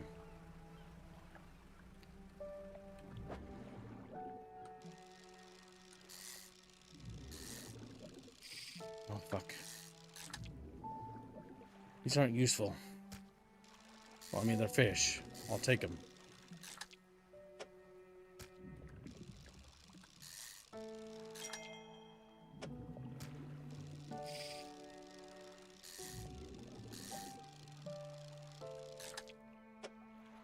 One's gold.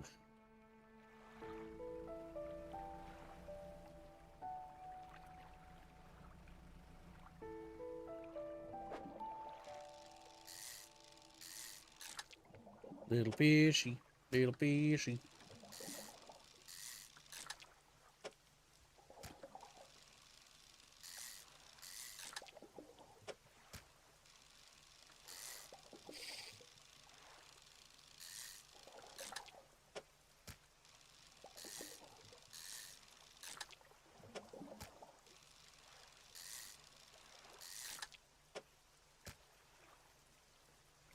There we go. Alright, we gotta find some more coastal fishies.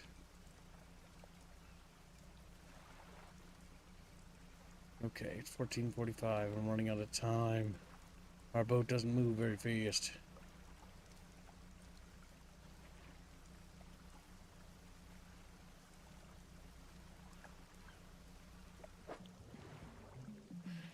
Oh, damn it.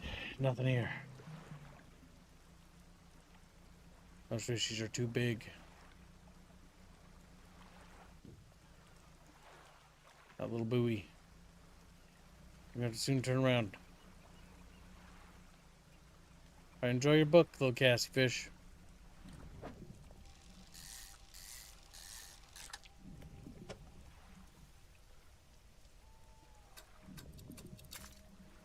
Damn it. Alright, well, back we go, chat. We didn't find the fishes we were looking for. Oh! Smacked it. Wait, we did find blue mackerel. I think blue mackerel was what we needed? I don't know. I don't think it was blue mackerel.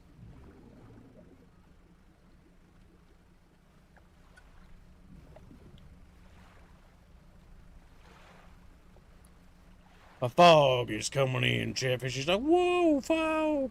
You know, chatfish noises.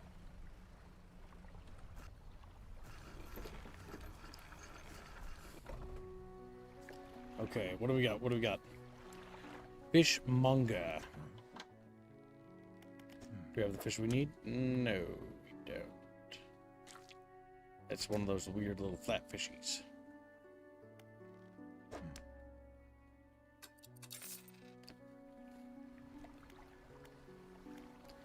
Shipwright? Sorry, it's messy. I've just been busy lately. I know, you know how exhausting it is.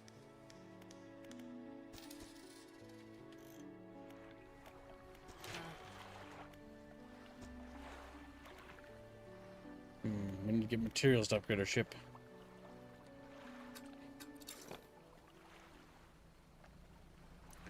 How come catfishies are... Wait, it's nighttime. Don't go out there. It's dangerous to go outside when catfish are out. They're swimming around looking for fishy snakes. Sleepy times. Sleepy time junction.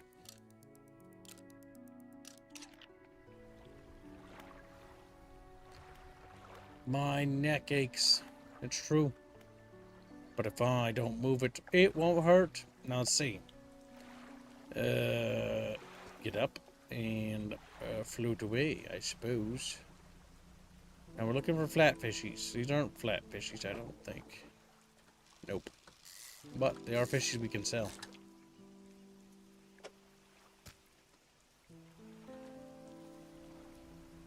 Stay to the coast and look. Oh, those might be the ones we're looking for, I think. There we go. That's what we're looking for. There we go. A big one. Look at that chunky boy.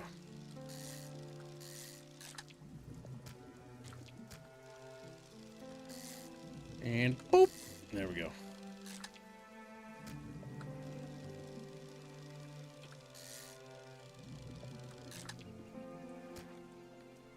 All fishies have been harvested.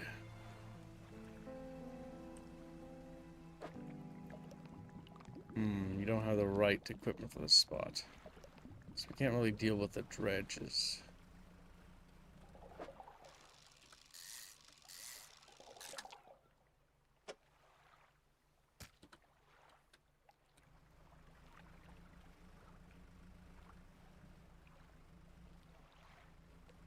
Take care, little blade. Yeah, Chatfish sadly made the weekly, which means that they get this. Curse those little fishes. But they could always pay to put the clothes back on. I don't think Chat would, but it's a possibility. You could, Chat. I'm just saying.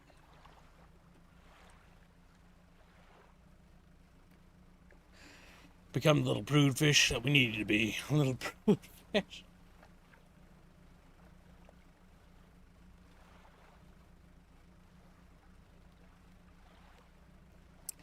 Oh well, what can you say except you're welcome? Isn't this game kind of peaceful, Chat? Pretty chill. I'm just relaxing with my little chatfish on a little boat as we sail across the water, hunting other little fish down and killing them. True. You think it's funny, don't lie. Come on. What's a few dead chatfish between friends, huh? What's a few dead chatfish? Yes, dead fish. Alright. Boop. And a bat. Fishmonger wraps up the fish and hands you some money. Good, good. They should be pleased with these. I've got another order here. This one's a little more curious. They want a couple of squids and a whole black grouper. Don't see many people fishing squids these days. They only feed at night. And, well, you know what nights are like around here. Good luck. I found this book out back. Could be useful for you, to ya. The fishmonger reaches under the counter, hands you a damp, battered book. A few shimmering fish scales are stuck to the cover. 88 chatfish buckos. I work my fins to nothing, and this is the things I get, says Grunch. Yes, work, chatfish, work. What, is that what he's saying? Sadly? I'm saying sadly because he can't hang out. That's what's sad. It's not his fault. It's the prude's fault. Always and forever. Everyone else's fault but me. Because if I'm wrong, then that's just... blah, blah, I forget the quote.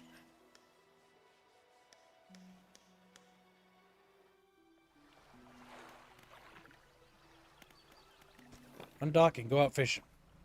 In the middle of the night.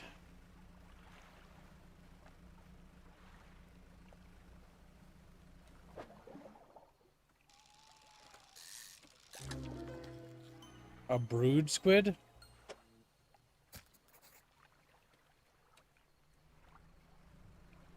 Sparkly confetti fish!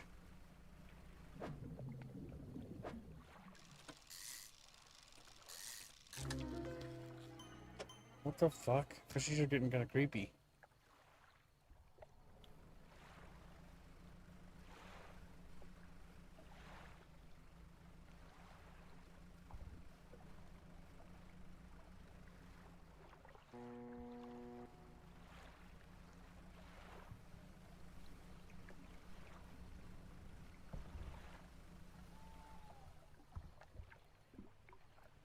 Okay, that was weird. I got scared. Oh, almost a rock.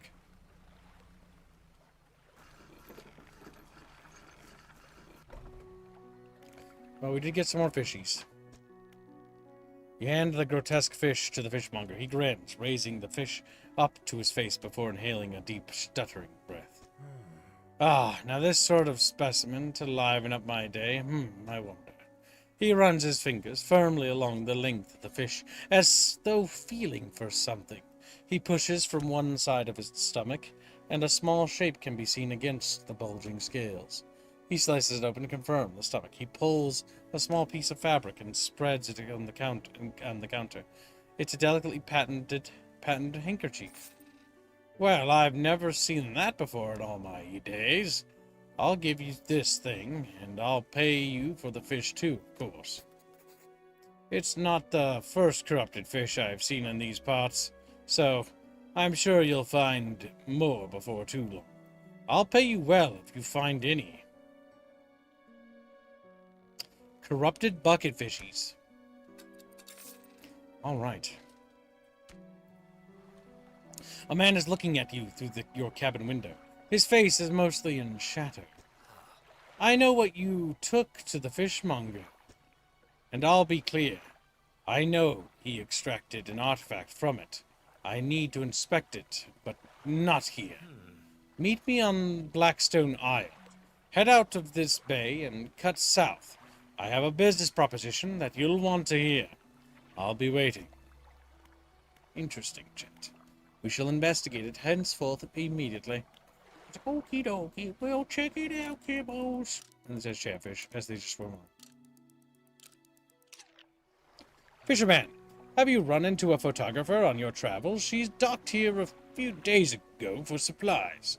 I suggested that she take some picture of the town for promotional purposes, but she didn't seem too interested. She mentioned she was heading south. Perhaps you should introduce yourself.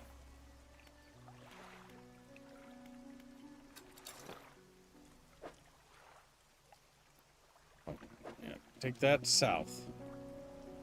So exit the bay and head directly south. Full speed ahead, Chatfish. Oh, this is a great game, Kibbs? What are you talking about? What do you mean?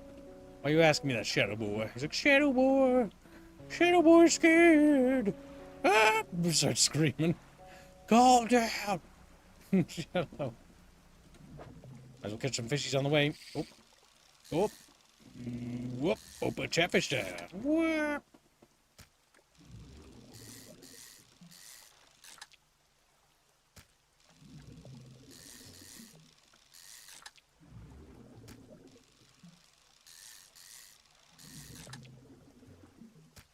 Hey, sexy Chatfish. Put Chatfish down. I meant to say, isn't this a great game? Yeah, it's pretty chill. Just a nice little calm game where you can just fish. It's pretty simple. And honestly, that doesn't need to be complex. It's chill. Ruined mansion.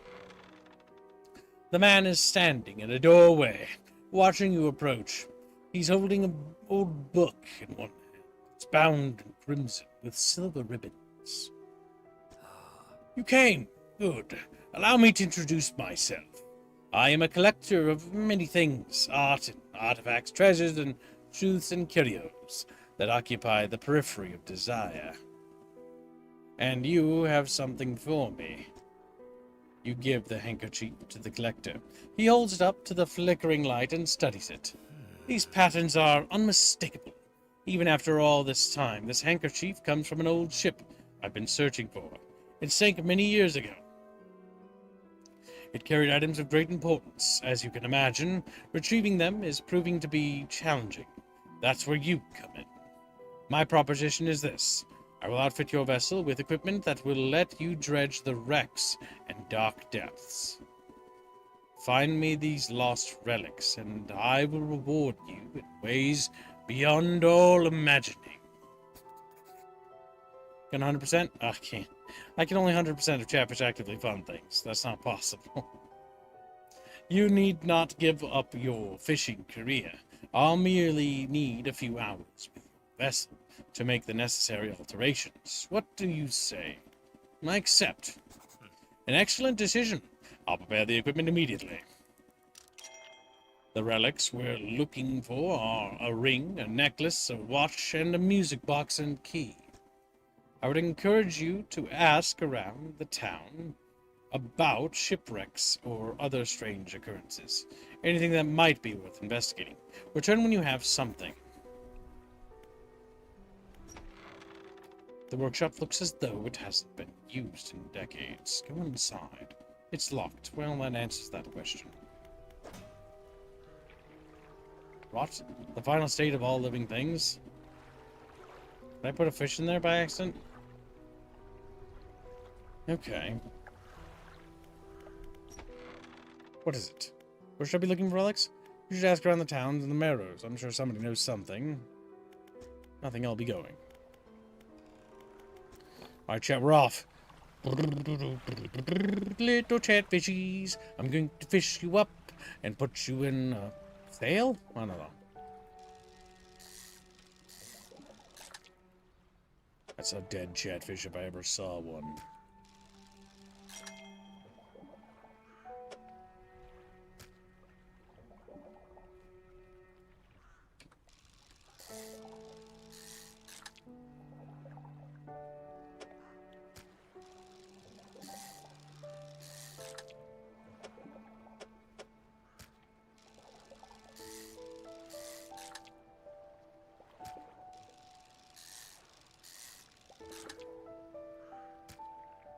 Okay, we're full of fish.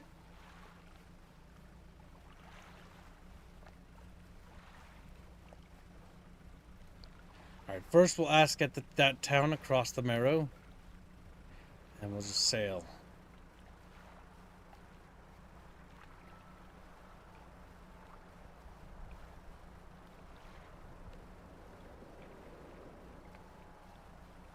But you can't, we respond too quickly. True, Grunch has a point.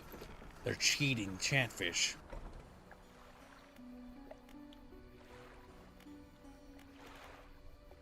Grieving father. Hello, is everything okay? Do you know of any shipwrecks around here?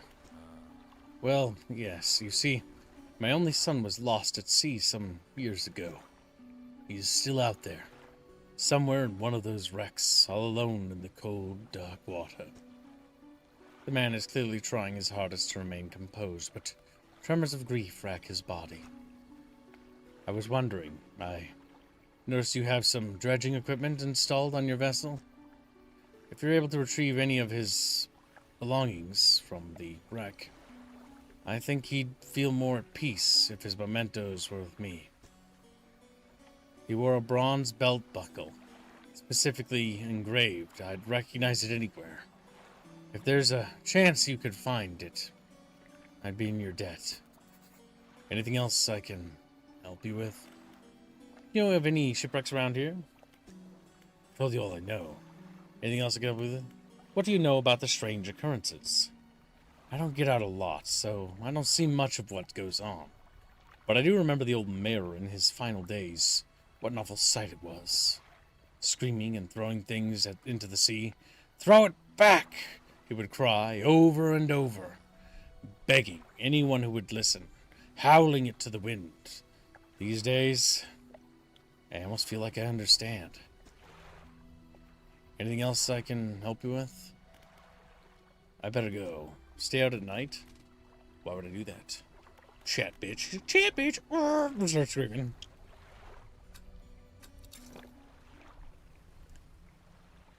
Can we dredge up the dead body of his son? That'd be kind of fucked up, but it would give him some peace, you know what I'm saying?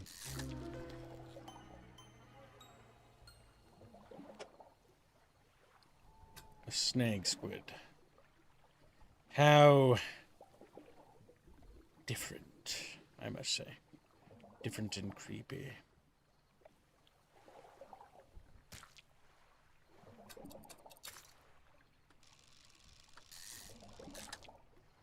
Are these worth more?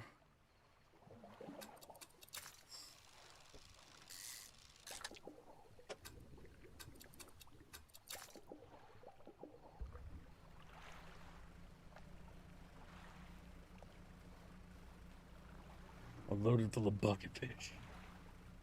Time to sell them. Sell your batch, your catch? Yeah, I know, I'm working on it. Got a fresh haul of bucket fishies. Like, bucket fishies! I was just screaming. They're crying out in agony.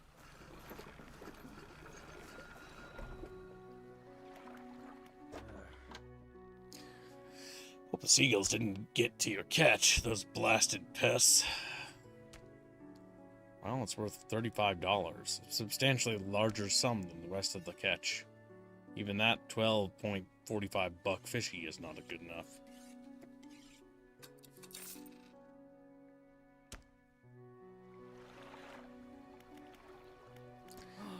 Lighthouse keeper. What is it? Do you know of any shipwrecks around here? He eyes you suspiciously. There's a spot near the back of the Greater Merrow where the current carries in wreckage from the sea. Some nights you can see an unnatural glow rising from the patch of dark water. I can't imagine what's down there in the deep. So if you're looking for what I think you're looking for, it's best you just move on. Have you heard any strange things happening? I see plenty of strange things from atop my lighthouse. Sometimes I don't know whether or not I can trust my own eyes anymore. She holds the lantern up so that it shines brightly onto your face. Are you really standing here in front of me? Or is this just another of the fog's tricks? Who lives on Blackstone Isle? I see a lot from up here, you know? I saw that ill-fated boat return. I chose to look the other way. I watched a natural glow flicker through those windows. Whatever you've got planned, I hope you know what you're doing out there. What do you know about the old mayor of Little Merrow? He's... I try not to think about him. It's a painful memory for us all. Some nights I still think I can hear the hum of his engines sailing past the bay. But I know he's gone, and I don't want to talk about it anymore. I should go. Hugo Fugi's become a gravy! Destroy him, Jet! They throw rocks at him, like, pelting him. Oh, Chatfish and Stretch. Ah, yes, that's really good, Stretch. Perfection. There we go. That's what I'm talking about. Oh, yeah. Nice, stretchy, like Laffy Taffy. Just Laffy Taffy. Builder. You approach a woman sitting on the dockside staring out to sea. She turns to you. What's it like out there? It's peaceful. It's got to be a damn sight better than this bloody town. I think I just need to get away for a while. Maybe not come back. Going backwards is a mistake, don't you think? You should always keep moving forward, moving along. It's not so bad here. She's gazing out to sea again, lost in thought. Say, if you find me some materials, maybe you can help me move. I mean, really move. There's an island I've heard about, Steel Point, just to the north. 2 units of lumber and 2 units of scrap is all I need. I can make a new place for myself out there. You'd be welcome to visit, too. Just stack it up at Steel Point when you have anything. I'll pay you when the job's done. And if you don't, I'll kill you. It's like, just guns down. That all the Dredge says, well, it's way past time for me to call it a night, so take care, Gibbs. And Jet, hopefully I'll make it to another one of these sooner rather than later. I hope so too, Thaladred, but do what you have to prioritize yourself and your well-being. We'll see you later, Thaladred, and have a good night and a good sleepy. A bell ding. The bell has tolled for him. Jet, whoa. He screams, crying out in pain and agony. The dry dock. It's filled with mini bucket fishies.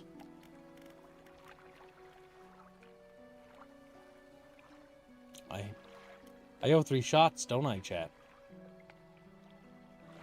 I realize that now. Shit.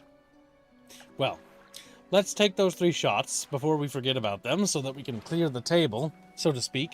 Because I don't want to end... Well, we're not even close to ending the stream, but when it comes time to end the stream, I don't want to end the stream and have more shots owed, right? Because ideally, the next time I do a quote-unquote drunk stream, I want to have a clear plate, so that way I can, you know, not have to drink myself to death. It's good. Always good to stay on top of that. I don't want to drink it. It's so gross. Alright, pee first, then drink sad. Oh, good night, Shadow Warrior. How many drinks I've had? Not many, but it's been a while since I've had one. I think we've had... Actually, I can check. It is marked down in the notation of the machine.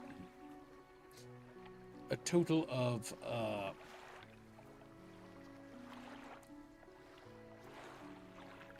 shots. We've had approximately 6 shots so far. 6 shots so far. Once we complete these last shots, we will be free. Doesn't that make you happy, chat? Knowing that you can be free with me. Yep. Chat. I think every time I look over and see that the lingerie Aerith is there, I feel kind of like, oh my gosh, Jesus Christ. That's quite saucy. Quite saucy indeed. Quite saucy. Are you also drinking water and eating food while drinking? I was, yes, but now I am not currently. Now, more importantly, I'm not very drunk at all. Actually, at all, really. I'm pretty sobered up. It's time to drink these last shots. But, before we do that, I'll be right back. Let me just make the bottle end in a normal state for chat. There you go. Now it just looks like Aerith is dead on the inside. Dead on the inside. That's fine. Laugh.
Back.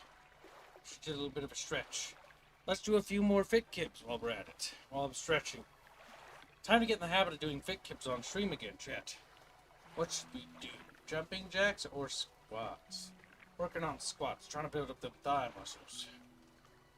Then we'll do more sit-ups and push-ups. I would do sit-ups and push-ups, but unfortunately, my apartment's a little bit of a mess at the moment, so I need to clean it up before I can do those. Without laying on something and stabbing my back with a box. See. Actually, I could, but I don't want to. Let's do 10. Easy 10. Alright, stretch. 1, 2, 3. Here we go. 1. A 2. A 3. Come on, chat. Yeah. Do some thick hips. 4. 5. 6. 7.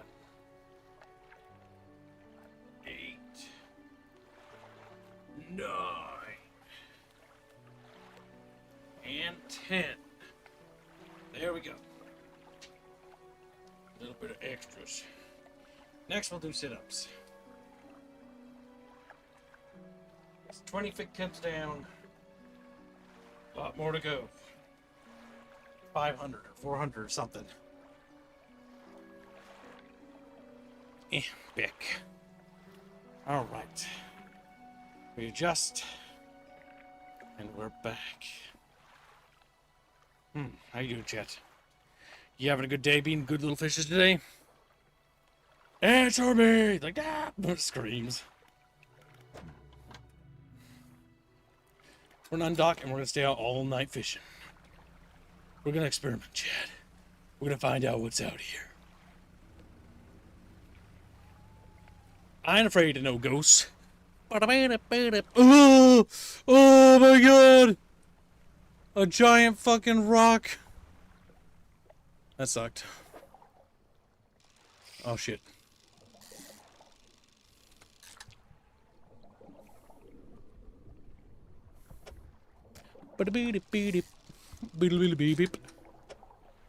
I'm afraid no ghost.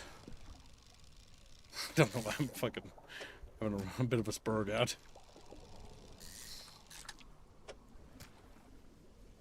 I'm afraid no fish. Okay, there's definitely rocks ahead. What about here?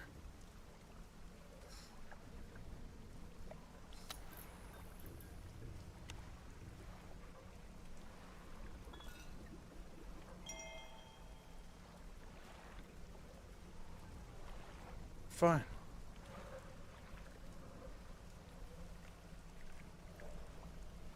Found a wreck.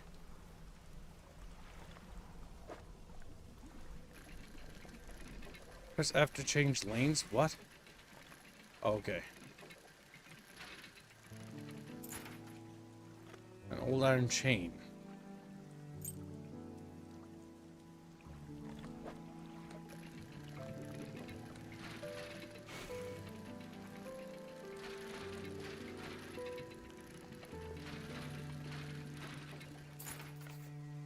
A bronze belt buckle.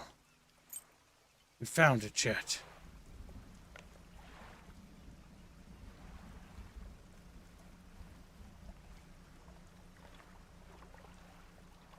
That's breaking out. Maybe we should go sleep or something. I don't know if I think this game factors in like sleep deprivation. Oh! Deja vu.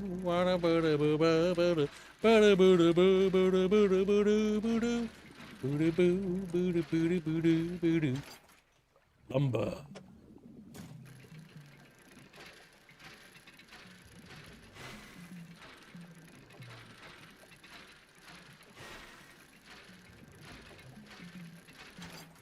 Lumber. Deja fish. Higher than the bucket.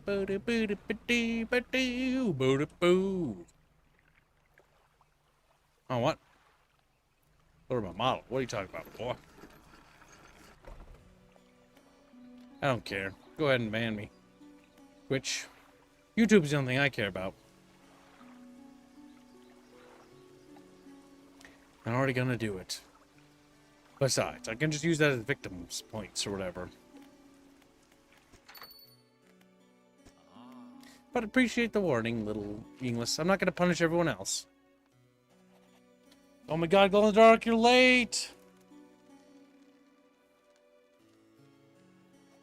We already did that. You missed that part of the stream.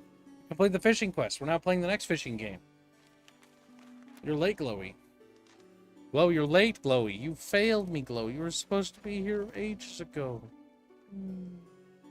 You missed Shadow Warrior, your cousin. My cousin. My... Look at Glowy. Glowy! Glowy fish!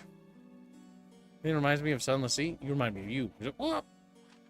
How's that? No, I don't believe we've met. Forgive me. My eyes aren't what they used to be.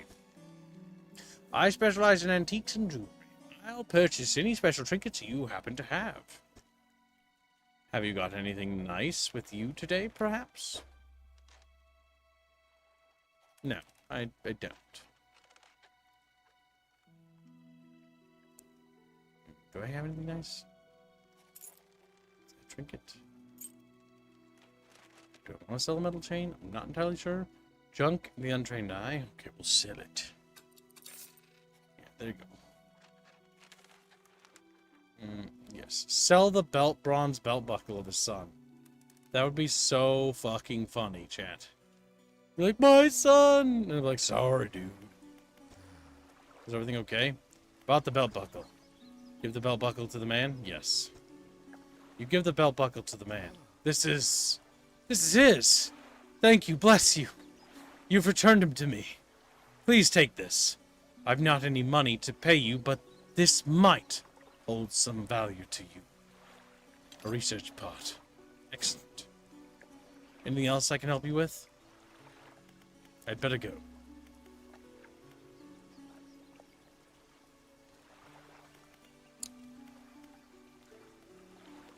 Undock from the dockyard.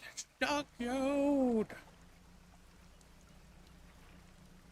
It does factor in sleep deprivation. Oh, shit.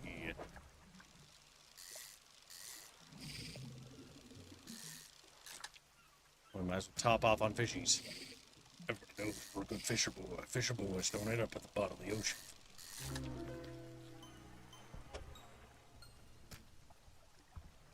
A fanged god. Fish are demonic in nature.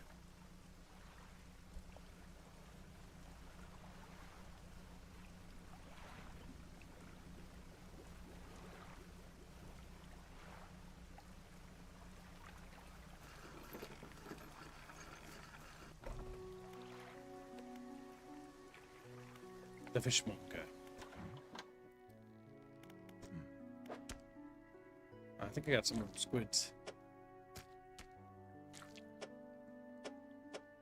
I didn't get that black grouper, sadly. I come back when you have everything. Now back to the real business. Sell those. Go to the shipwright. Get repairs.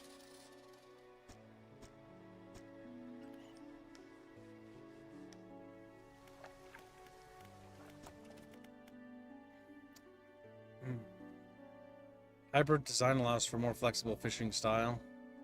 Fishing speed, blown is 45%. Definitely worth it. Well, let's start working on it. Oh, we need to sleep. Then we need to go put those wood blocks down.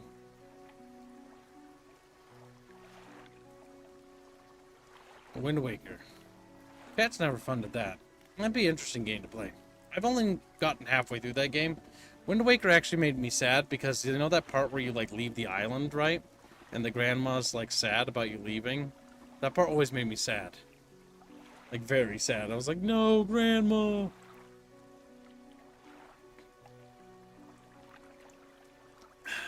Tastes like nothing. Wow. Let's see. Shipwright? Fishmonger? Sleepy time. No. It said sleepy time. And I meant it. Yes, that one. Glowy. Grabs him. Little fish screams. Like, eep. Cry out in agony, Glowy. Cry out in agony. Eep. Oh. The Devil's Spine. Blackstone Isle. Little Marrow. There's a little island to the right.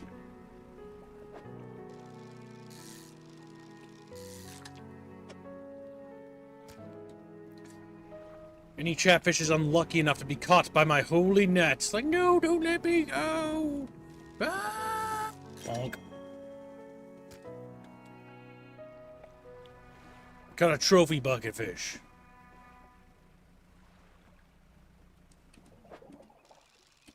Boop.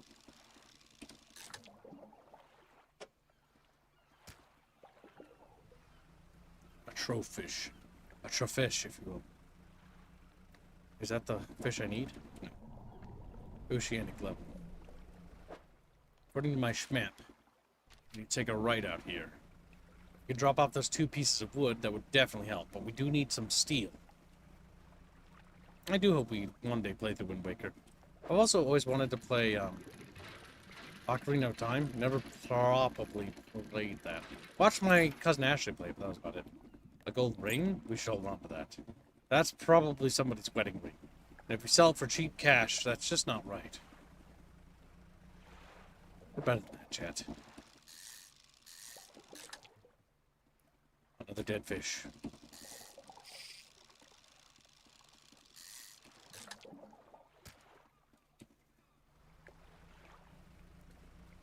I need metal scraps, chatfish. Metal fishies.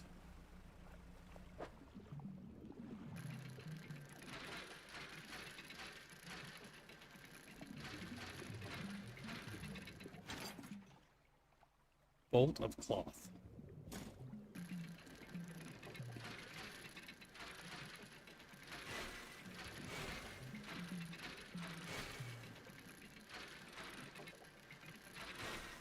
Too soon. God, this is like trying to raise the fucking Titanic here.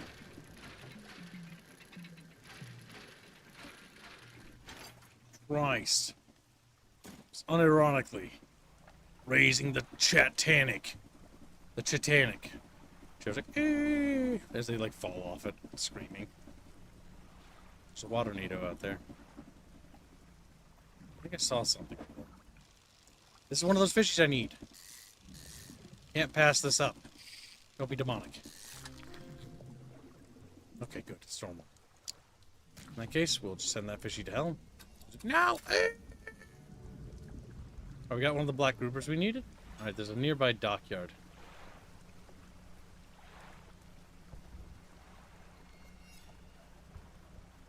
That house isn't real. Is it, chat?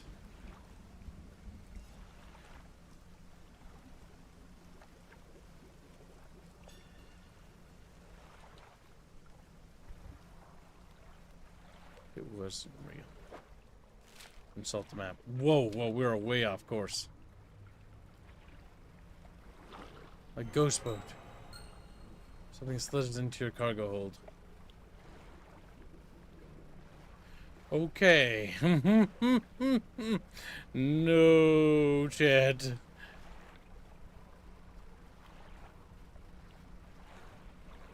Oh! Oh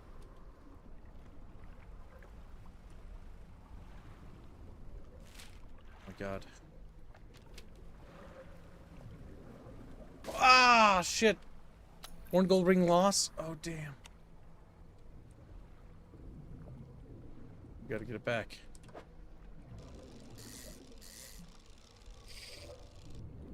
What the fuck?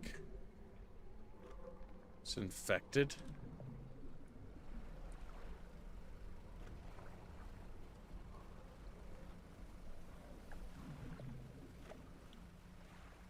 Oh shit, it's a boat. That's not what I was looking for. The island must be over there. Fuck.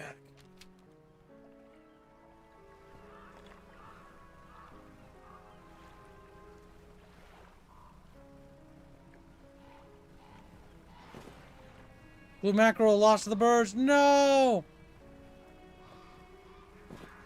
No!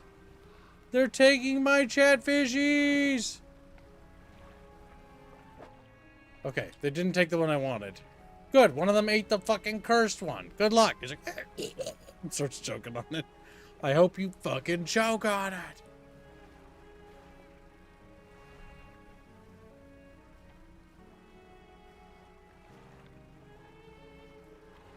Alright, chat, land in the boat.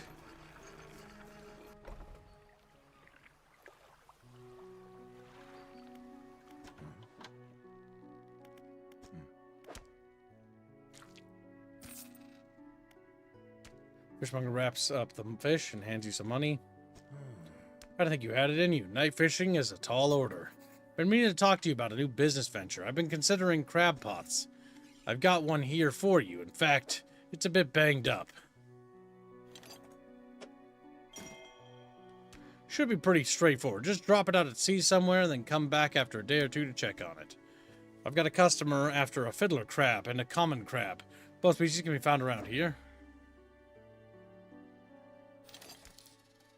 Let's buy some of these then. Consider it a bucket fishy investment. Bucket. They just start screaming. Last for 3 days? What do you mean? Like 3 days as in 3 days it takes, or 3 days what? Can you buy double weight to shoot down the boys? Boom, boom, boom, boom, boom, boom, boom. Fucking chatfish.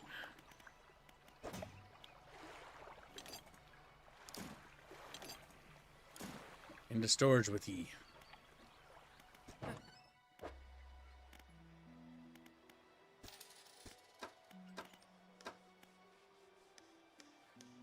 Cloudy lens, cloudy lens. Best we got.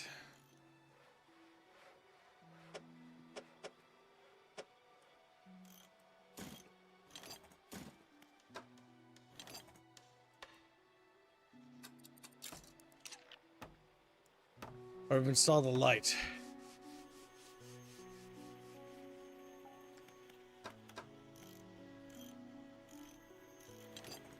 Now that I know what that works like.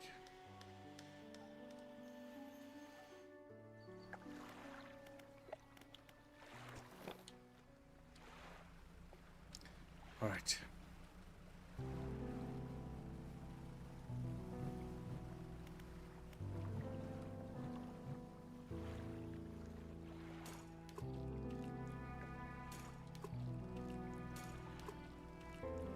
Little crab fishes will be discovered. Like crab fishes.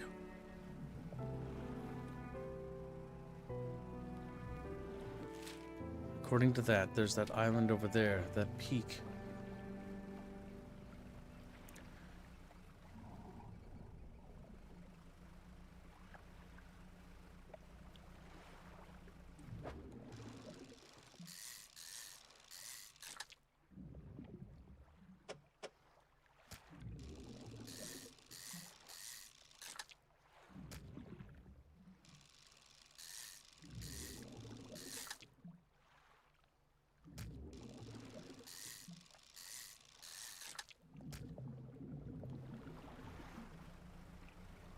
I'm gonna put the planks in that dock. Remember, she wants to build a house up here. We just gotta drop the planks off and find some 2 bits of metal and we're golden. It's getting a little dark out here, chatfishes. I don't like that. I don't like that one bit. Metal might be over there, though.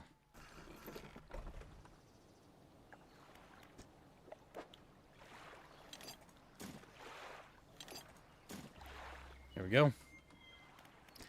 It's getting dark.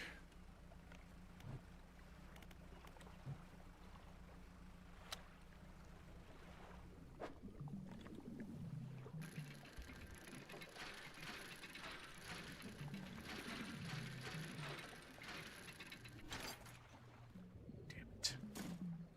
I don't want that.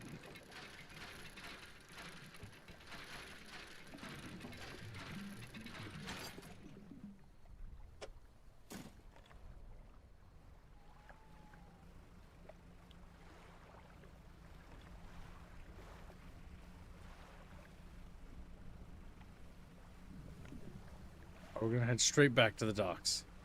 No detours, no segues, nothing.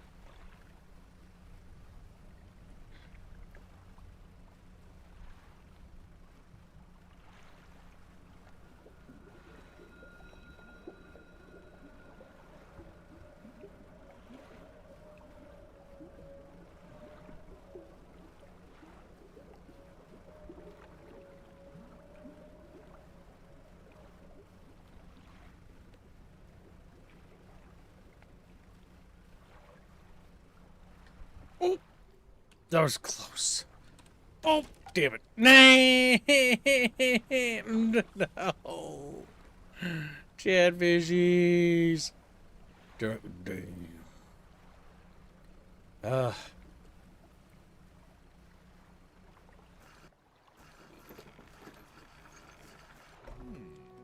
Oh my, you look exhausted. You're not forgetting to get some sleep, are you? As I always say, taking frequent breaks is an important part of being productive.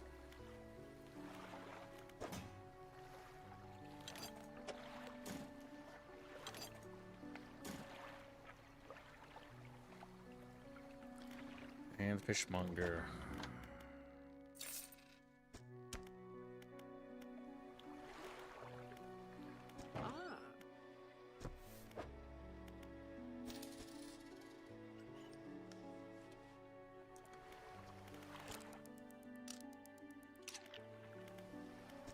Undocking. Away we go, Chatfish.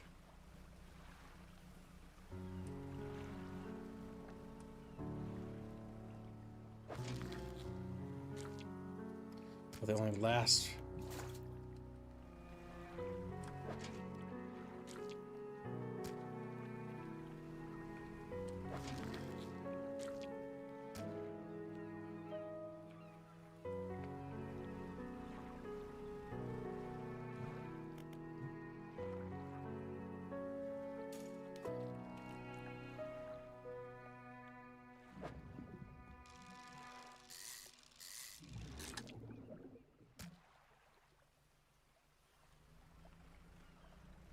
We got some catch.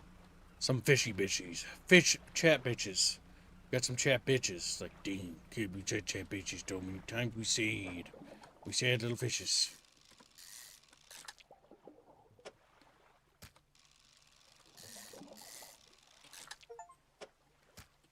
$25 fishing spots, alright. Now we gotta find some metal wreckage. And I'm hoping that pile of debris I saw over here the other day was maybe some metal, so we can put it on our house and complete that quest. I forgot, will you be going to Gen Con this year? What? What is Gen Con? I don't really have money to go to cons. I'm developing a game. That'd be irresponsible of me to spend money on that. Chat paid money for me to make this game. Conventions are a huge expenditure in money.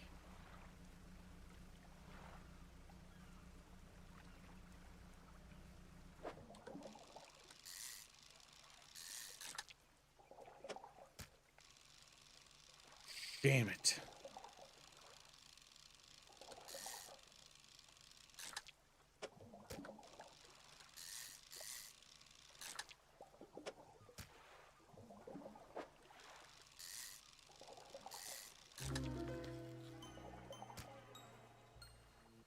Lumpy mackerel. Okay, that's a peculiar little guy.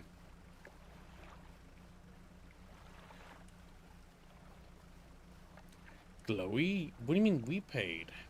I don't think you paid anything. Glowy's up. Taking credit for other Chatfish's hard work, Glowy? Is that what you're doing?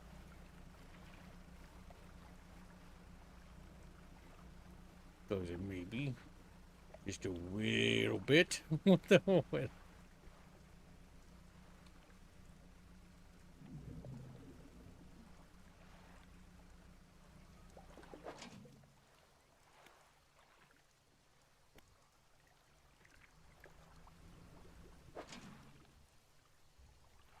maybe there's like certain crab spots.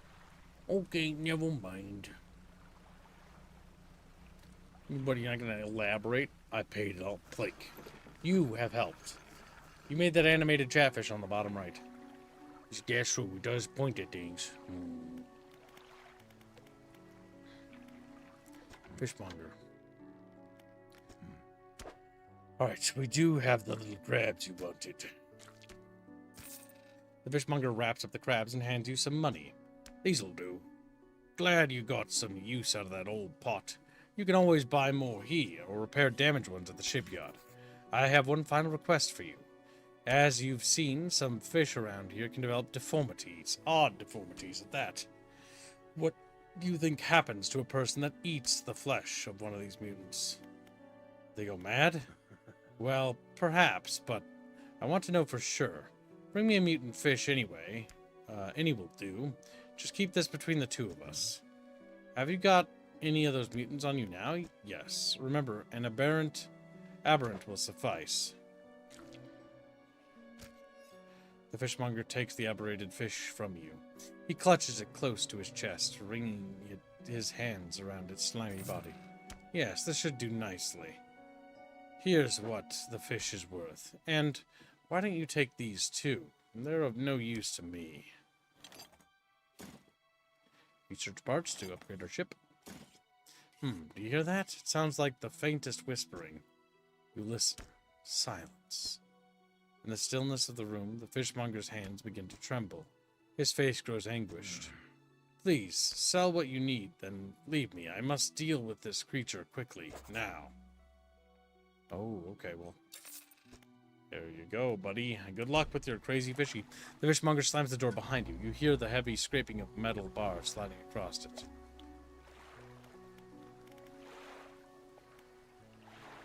Alright. You do, Glowing, but will you be funding the next one starting this upcoming month? Chat plans on probably funding it then. Will you be there to partake in that, or will you be of no aid in this endeavor? All bark and no bite. Is that it, Glowy? Glow's a gear. There it is. Bark, bark. Bark, bark, bark, bark. Glowy in a nutshell. Every day.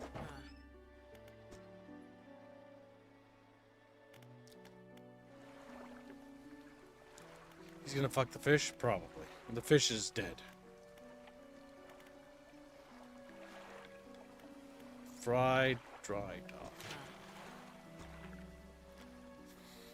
Okay, that's for upgrading that. We don't need that. Let's see. My storage.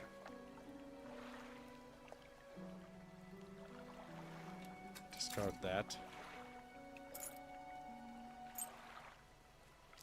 Put those earrings there because it might be part of a quest, perhaps.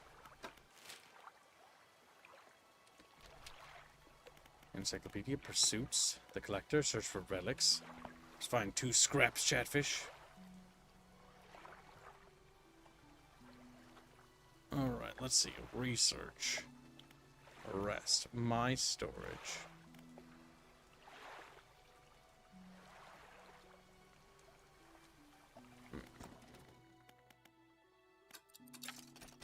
There you go. Flexible pull, now available in stores.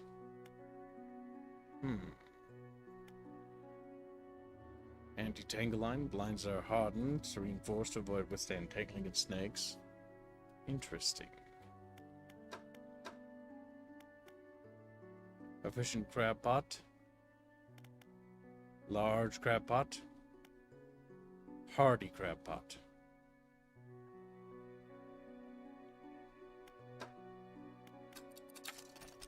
Focus on the engine. Improved outboard engine. Now available in stores. Okay, so we still have to buy it.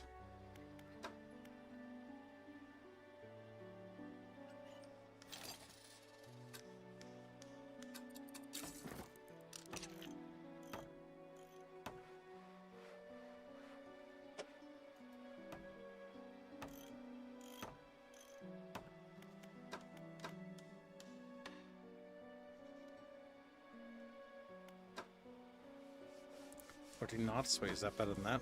That is.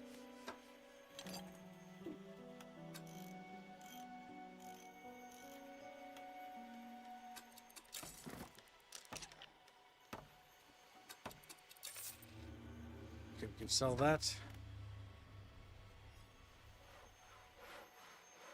Hybrid design allows for more flexible fishing style. $460 to install. So do you want an active or passive income generation? That's what I see with the crab pots and fishing lines. It kind of feels that way, little alien. She's like, eeeeee. No, it just screams. He just screams at me, cries out in agony. That sells for $37. The installation of this is $460. Simply put, that's just too many dollars to really be able to afford. Yep, that's pretty much it. Pretty much. Chatfish. It's time for our shots now.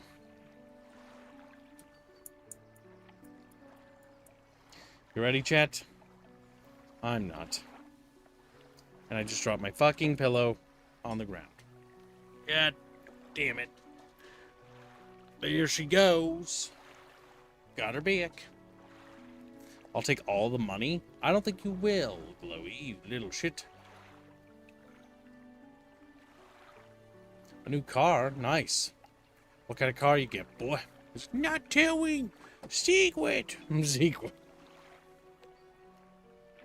Okay, chat, we just need to fill it up a little. Oh.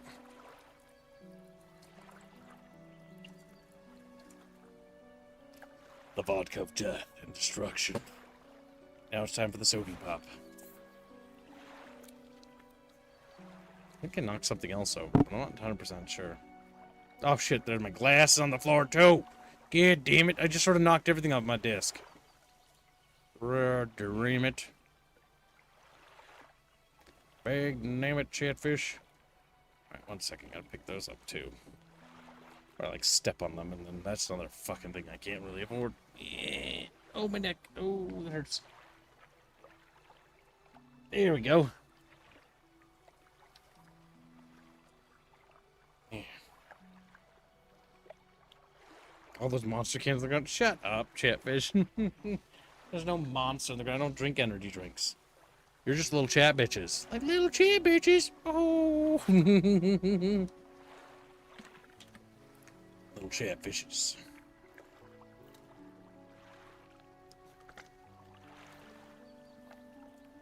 Just literally only dropped my glasses. Oh my god, you guys are biggest babies ever. Biggest baby. Alright, chat, let's take a look at this. Oh, we got little chatfishes. Come here, little fishy. He's like, no! No!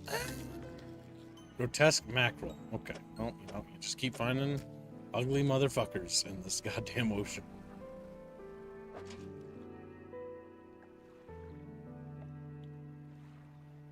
This is a little crub.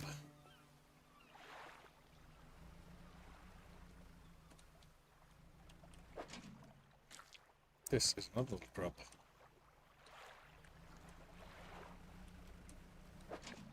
And another little crub. How much do those go for, by the way? It doesn't say. 12.80. That's right. Different ports will buy it for different costs.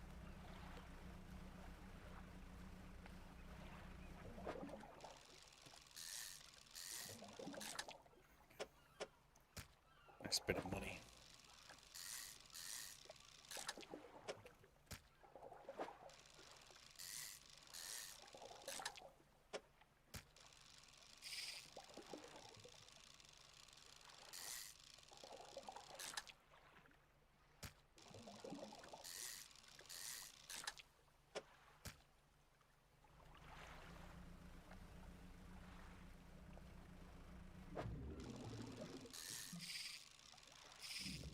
No, I don't want those ones. Those ones are goofy and take up weird spaces. You know, we're gonna spend the rest of the day looking for metal. Good thing that doesn't damage us. Yeah, we paid off our boat already. That was like the first thing we did.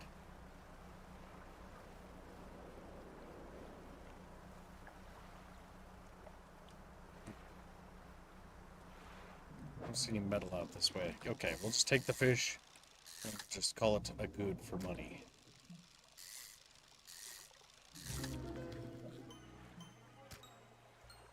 That thing's weird.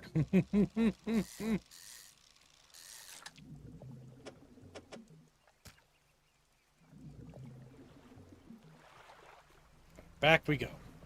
Got a good haul of chatfishies? Oh, mate. That's some good old chatfishies. Like, oh, I was chatfishy. Okay.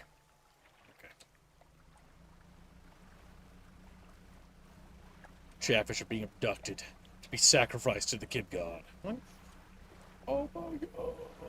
You know, just screaming. You know, just terrified. Absolutely terrified. This is my strongest fish. I just want a little fish hair. Give me that little fish.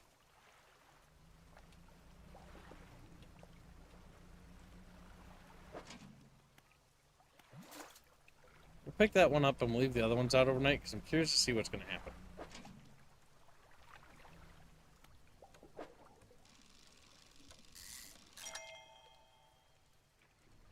Oh shit. Well, I mean, this one's better. Back in the water you go. Nah. Good blow.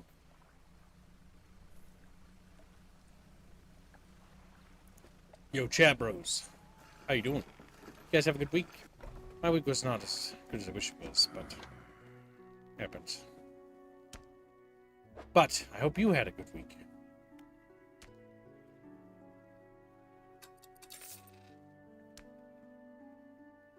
Blondie headache today. Did you come by yesterday? I don't recall. Anyway, what can I do? Okay, so yeah, he ate the fish. But I fucked with him.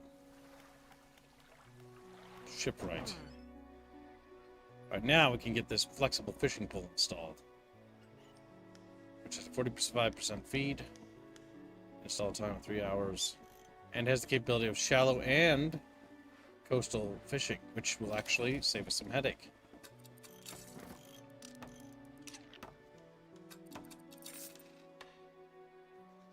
Now that we have shallow and coastal, we can sell this as well. That gives us up to $139.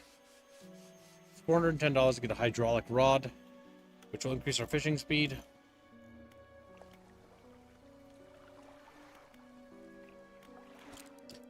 Yeah, chatfish, yeah. Fishy, fishy, fishy, fishy. I want to make a little fish sandwich. They're like, no, don't make fish sandwiches. Baby fish.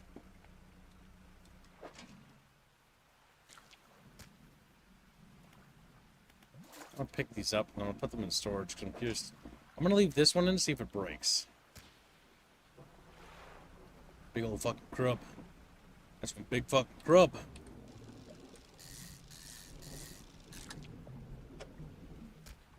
we go. Fit another one of these, I suppose. That's all I can fit of those guys.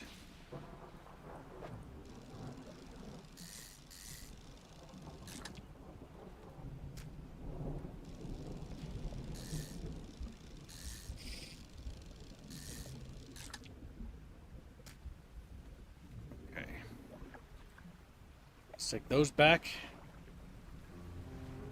Crab cages do break? Yeah, I know they break. I'm curious to see what happens when it breaks overnight. Can it still be retrieved or not? It's more of a science experiment. Can they be left out or will they break? And if they break, do they break and the crabs get out? That's a curious question. Alright, $109. Not bad, not bad. I'm going to transfer these crab things, or no, I'm gonna... How much money is it to repair these? $25. Okay, we'll repair them, but I'm wondering how much that's worth it.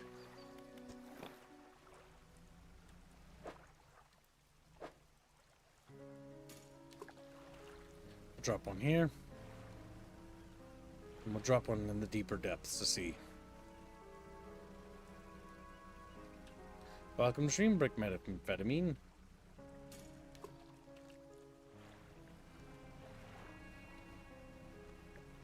This will be mostly money grabbing. Instead of looking for metal scraps.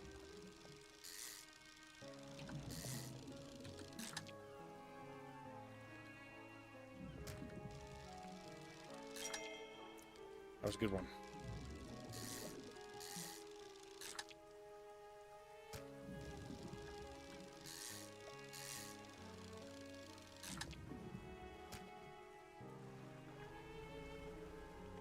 Okay.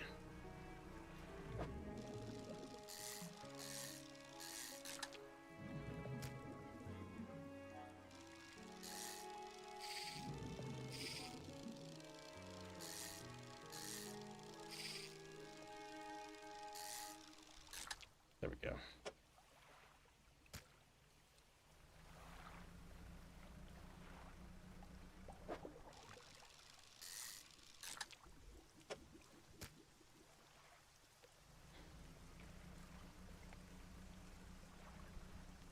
Okay, now to check on the experiment.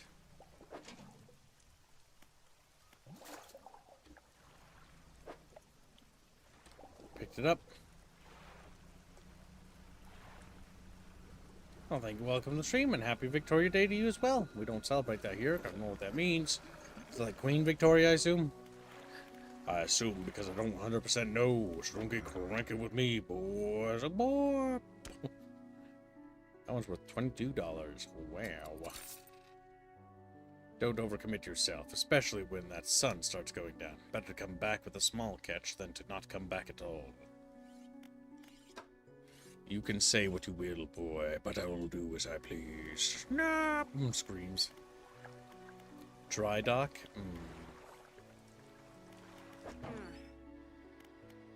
Repairs? Repairs for what? Oh, I guess that. It really depends on how much money those things produce. Really see if they're worth it. British Queen.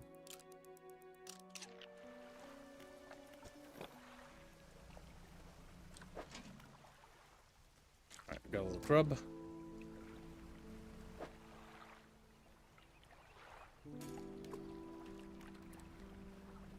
Drop that there.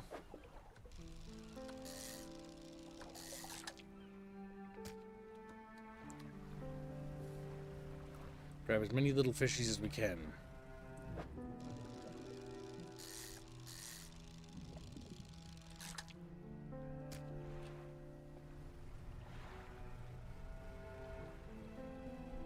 Do the memberships help regular passive income? Isn't bad. What is your favorite ship? Regular passive income isn't bad. Do memberships help? Yes, they do. Memberships always help. Always. Memberships help a lot. It is a basically passive income, unironically. What is your favorite ship or water-based game? Subnautica was fun. Jaws game was goofy. I never played the Jaws game. Subnautica, I think, is one of my favorite games. World of Warships used to be pretty high up on that list back when it was good, but then it really started to suck. And it honestly started to suck pretty much when I started getting into it. By the time I finally got like the Bismarck and like the late stage ships, it started to suck. Mostly because at that point it started getting like worse and worse and worse over time.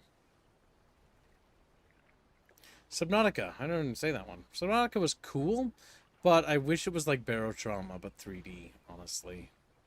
Barotrauma 3D would be like perfect. Water-based games.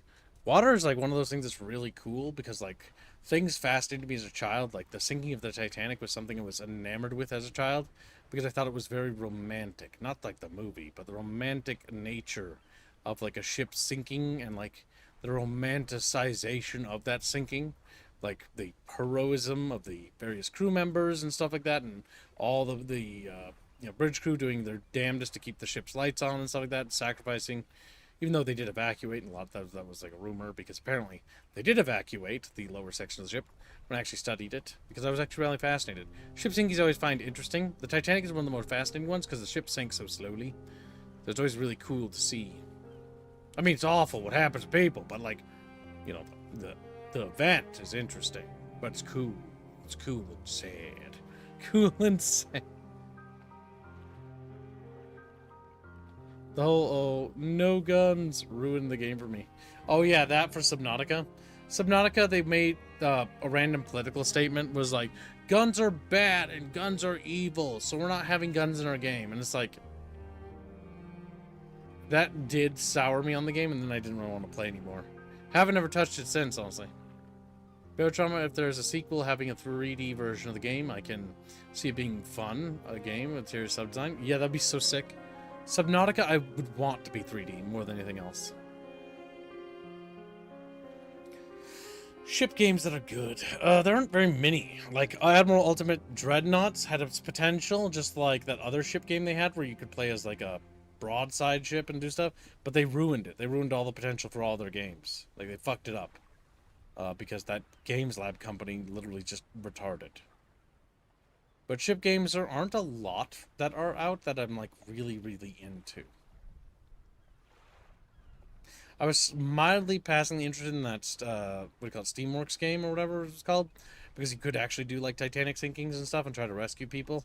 But then when I looked at it and was like, it was very underdeveloped. Or it's, like, very developed as a simulated sandbox, but it's, like, it's too loose with how it works, and it doesn't really actually properly simulate ship sinking and stuff like that to really make it that interesting.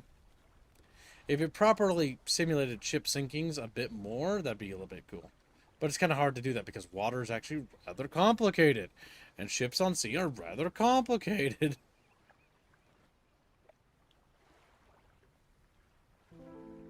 Well, I mean, the Titanic's decaying right now. Like, it's only going to be around for about a century or two more before it's gone. Pretty much. And then it'll only be like the heel or keel or whatever you call it, the bottom bits, and the ribbings, and then it'll eventually just be gone altogether. Save for the parts that aren't decaying, of course.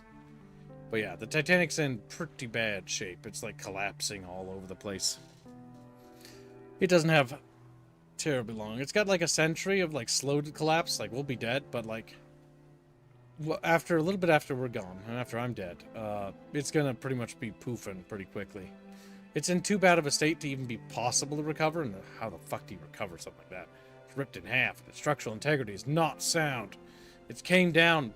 Okay, so many people don't know that, but like, imagine like 9 or 10 Imperial, or what do you call it, Empire State Buildings, or whatever the fuck those little skyscrapers are. That's how far the Titanic fell in the ocean, by the way.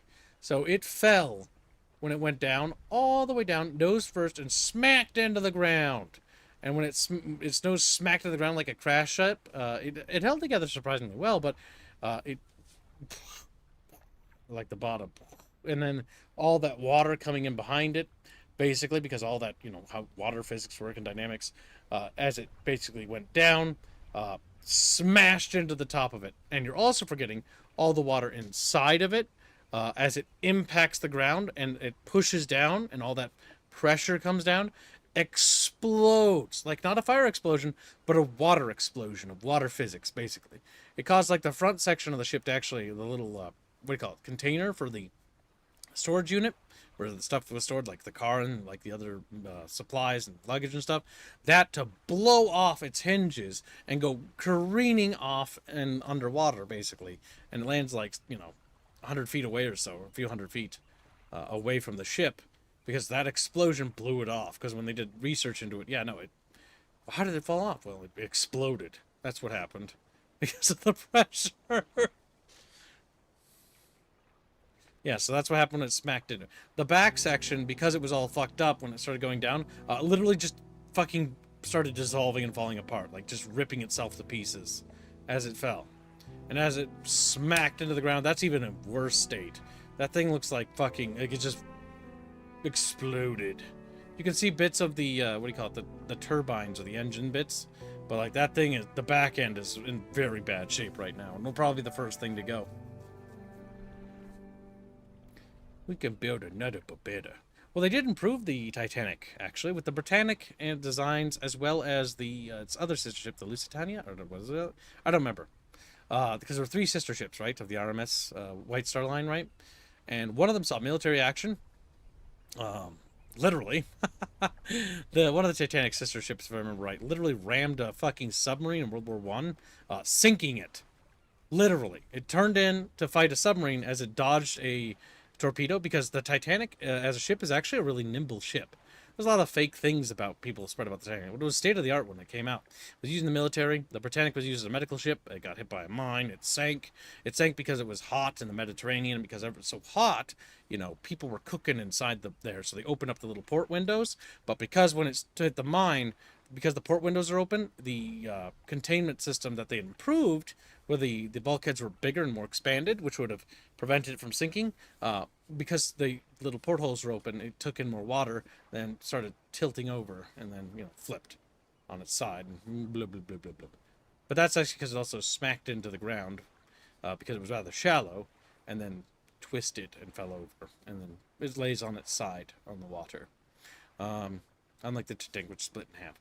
The other one had a full career, if I remember right, and then was eventually scrapyarded. So it actually saw full service and then broken down and turned into new ships. So wow! Funny thing, a warship got near blown in half. Deck only held it together. The ship hands used steel cables, duct tape, and elbow grease to keep it together and got it back to dock. Yeah, that's true. That does happen. The reason why the Titanic sunk was actually because the damage it took from the iceberg. It was so nimble, they almost dodged the iceberg. It's the scratch on the side that tore open multiple bulkheads. It just tore open enough just to sink it. Had it had the Britannic's upgraded retrofit design, wouldn't have sank. Just if it went a little higher. Sadly, it didn't, and so, you know, it sank because those what do you call it? compartments, those watertight compartments, only go so high. And so if the water goes too far over, water pours over to the next watertight compartment. And so all those emergency doors that were sealed and shut to prevent water from, flooding the entire ship, took on too much water and slowly but surely flooded. But the crew did a good job at buying time. I mean, they bought a few hours, but yeah. What's funny is, another rumor about the Titanic is that it wasn't very safe. They could have had more boats. They could have. But the big thing is, they actually, I believe, installed extra boats just to be safe. 4 extra collapsible rafts. Just to be on the safe side of things. Not enough. Not enough. Yeah, it sucks. Turns out the water was very cold. Because it's got fucking giant ice cubes floating in it. So people froze to death. That was the big thing what killed people. Hypothermia. What game is this, Gibbs? Oh, this is called Dredge. It's a boat game. Went to a museum that focused history on the Titanic and the business that made it. Oh, the White Star Line? Yeah, they're really cool. Basically, luxury ships ocean liner designers. Back when ocean liners were kind of sexy and kind of appealing. They were sexy back then. Come on, don't fight me on that. They look very cute, very beautiful, very regal and elegant. Especially the RMS, like Titanic, or for whatever the thing is called, the Olympia, or whatever, I don't remember. Like that entire line. Those ships look very cool. They have this sort of regal look to them.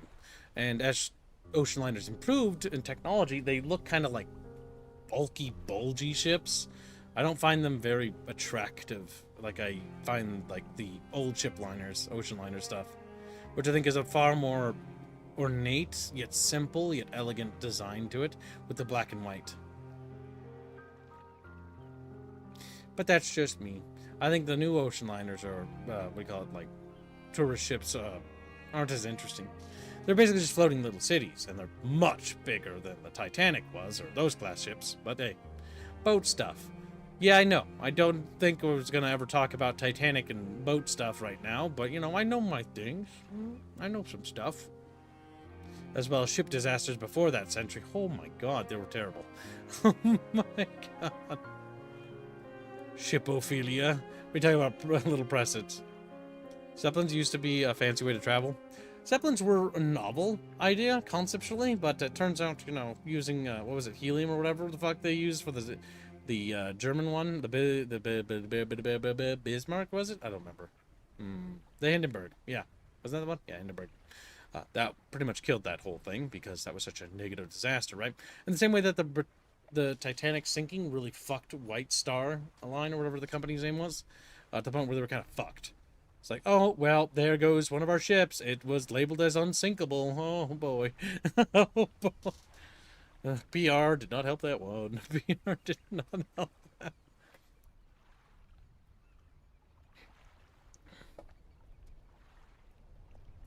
The Bismarck was a ship? Yes, the Bismarck was. It was a battleship. It's also sunk to the bottom of the water. And it's underwater, too. Like, what? It's underwater? They swim down. They find out, oh my god, it was underneath me the whole time. It was underneath me. Just sitting there, chilling. There's evidence that the Hindenburg was sabotaged. Possibly. Always possible. Cruise ships are a tourist attraction now. Yes. Back then, cruise ships, or those cruise liners, ocean liners, were basically to ferry people from the old world to the new world because a lot of people wanted to go to America, or vice versa, to visit basically back and forth. And it was, I think, Cunard. Cunard was one of the big competitors for White Star Line. White Star Line was smaller. Cunard was like, basically, okay. So, think of like White Star Line as like exotic, trying to be like invest a lot into these very classy state-of-the-art ships, right? Like the Titanic, the Britannica, or whatever the fuck the name was, the one, Lusitania, I think? I can't remember %. I get their names all mixed up. There's a lot of ships, like the Empress of Ireland, which is a completely different ship.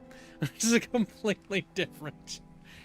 But the big thing is that when these ships were made, they were made to compete with their competition, which was Cunard. Cunard was the other basically large shipping company that handled ships and stuff like that. But if I remember right, the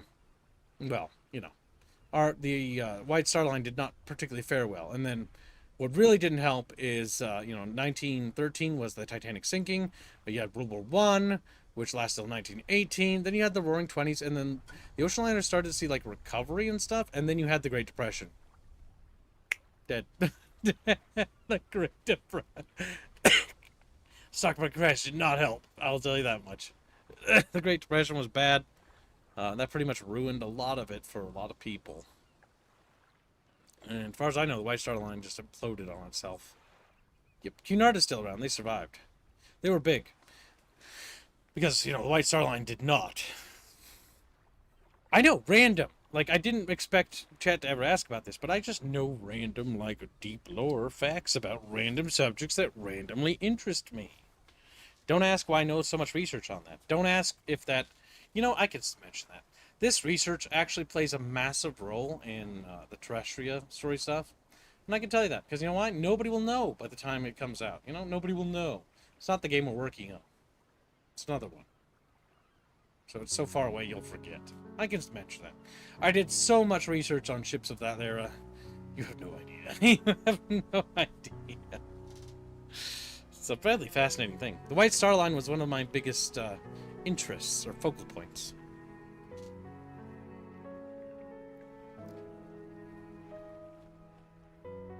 It wasn't the White Star Line, but Gib pokes out of the water and just holds a little butter knife over. It's like, yeah, let's see if you are unsinkable. Let's see if you are. How many crab clans on the Titanic? I have no idea. I do know that the bodies down there are long since gone. You know, all that's left are the shoes of the people. It's funny because you can actually find them with two pairs of set, or sat, I guess. But you can find them in little sets together where the people fell down. Because after the ship sank, people rained down on top of it. Yep, because it turns out when you freeze, you know, you fill up with water and you start sinking. And as you sink, all the debris sort of scatters around. And the debris of the ship mixed with the people, landing on top of the ship and landing around the ship, the little dead bodies, you know, gone.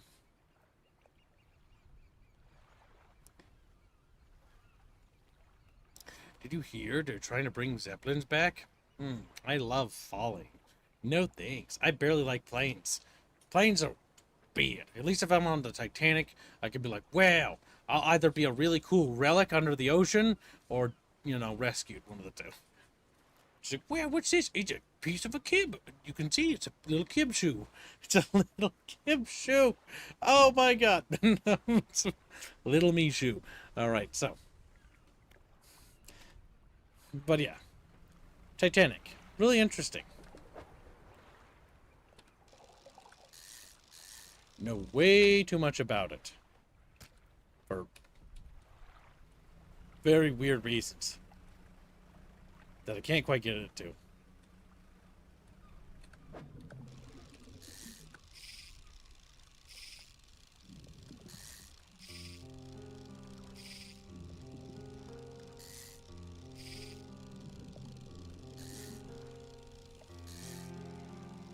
Oh, that was hard. That was very hard. I don't even think I'll be able to fit it.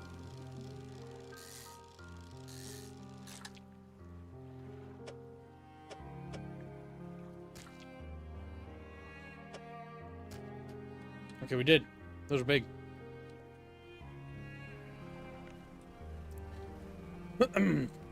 Well, we can actually make hovercraft as far as I'm aware. It's possible. The issue is the power source.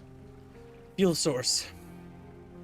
It's the same for jetpacks and stuff. We actually have jetpacks already and the ability to make jet troopers and infantry, and they're experimenting with it. But the issue is fuel source. Fuel source, fuel source, fuel source.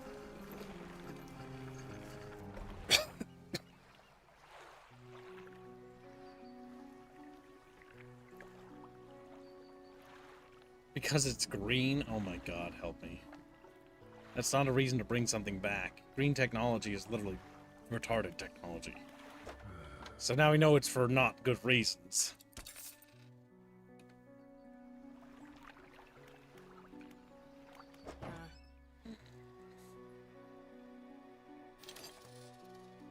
Now she can install this.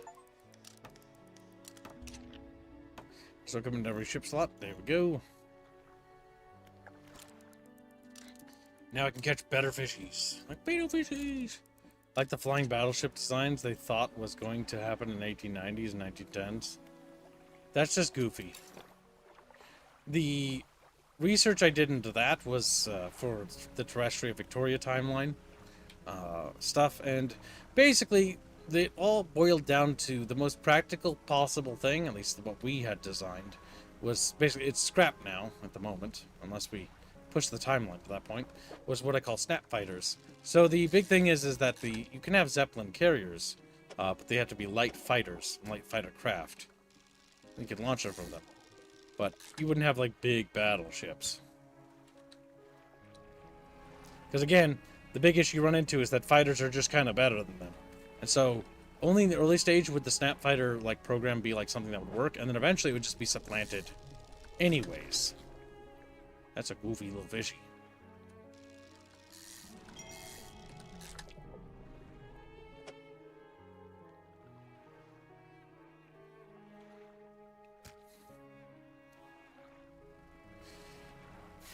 They want to bring sailboats, but yeah, that's basically the research I had conducted, because that was what we were going to originally do for a particular story sequence for the game, back when there were trains.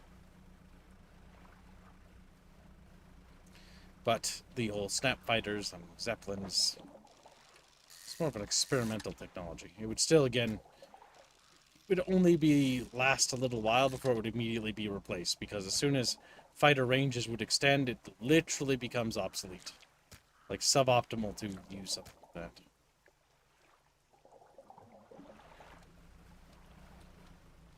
There's a type of shark.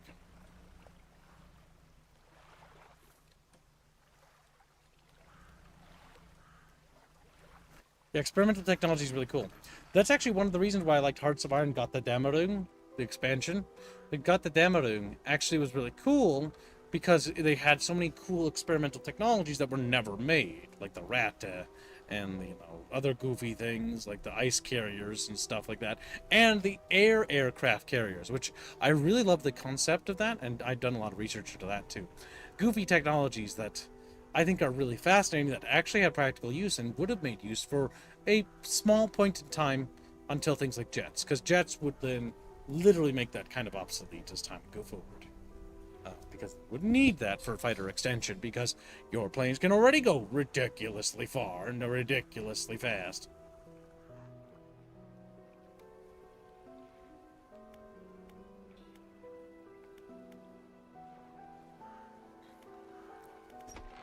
What is it?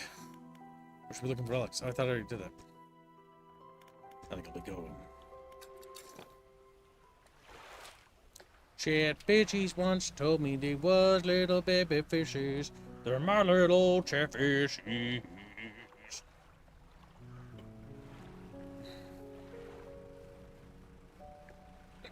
Up.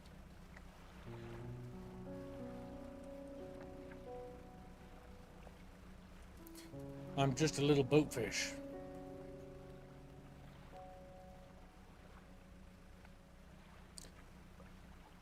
Germany made an attempt at making an aircraft carrier. They did. They also have this really cute plane that I forget what it's called, but it's ridiculous. DB something? I don't know. But it's like this massive seaplane. Like, it's literally the size of a boat. There are tunnels in the wings for, like, little gunners to get into, like, gunner seats. In the wings! That's really cool. That's why I really liked... one thing I liked about Fallout 4 when you're doing, like, world exploration is there was, like, this massive plane that had wings with seats in them. And I thought that was a really cool concept. A conceptual visual design.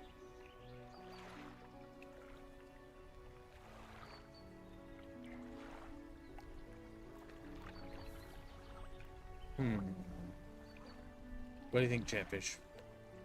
Chunky.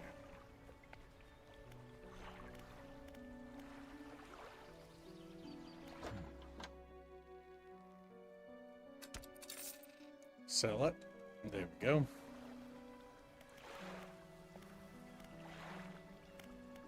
Dry dock fishmonger.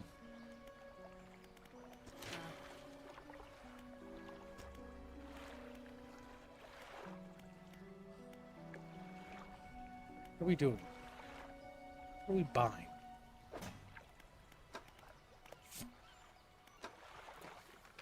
We had a slight accident yesterday around the shallows at the back of greater meadow, a rock seemingly appeared out of nowhere and struck the front of the boat. It did not penetrate the hull, but it jostled us around a few times. Fell overboard, and a few items fell overboard. We did not see what they were, which is of some concern, but we believe important articles are accounted for. He has been checking over some notes from the boat's renaming ceremony. He is paranoid that he performed the steps incorrectly. I never know him to be so superstitious. So the boat has a name of like a ship that something bad happened to it. He named it or something? Superstitious fisher boys. Gibbs, did you try fishing to gain money yet? What are you talking about? I'm literally fishing this game. USA actually built flying boats in World War II. Lowen. You mean the Catalina? The Catalina is a aerial reconnaissance. PBY Catalina was an reconnaissance craft that flew for fleets, basically to spot for long-range spotting. And the Catalina, PBY Catalina, literally after the war, became little baby fucking resort ships, planes that you could buy, boat planes that you could fly out and have little adventures in. There's a few models that are still left that way, I believe, today. They got like little bathrooms and little kitchens inside of them and stuff. PBY Catalina is an interesting plane.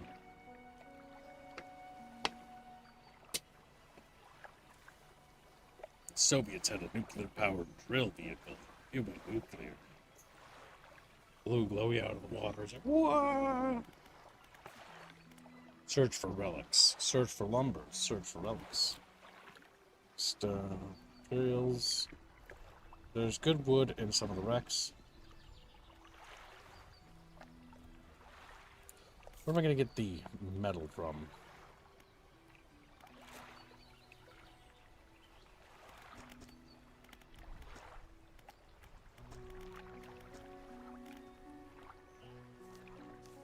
We found some aberration fishies.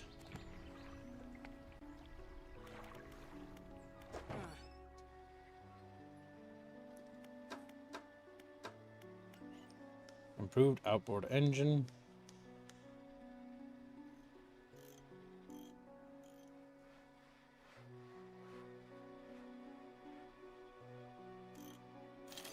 Yep, we want to replace both of them.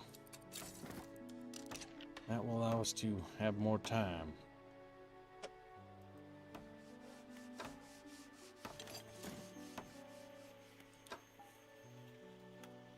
There we go.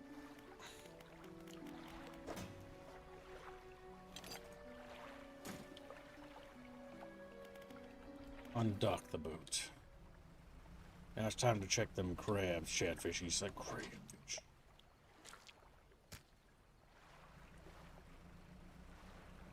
We're just gonna float to the other side real quick like. An aberration.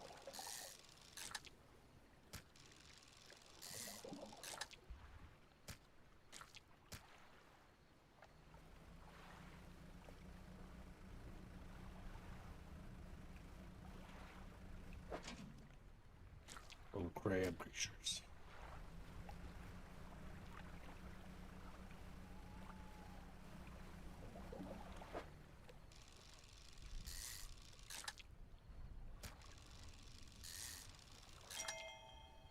A beautiful crab, or octopus sting.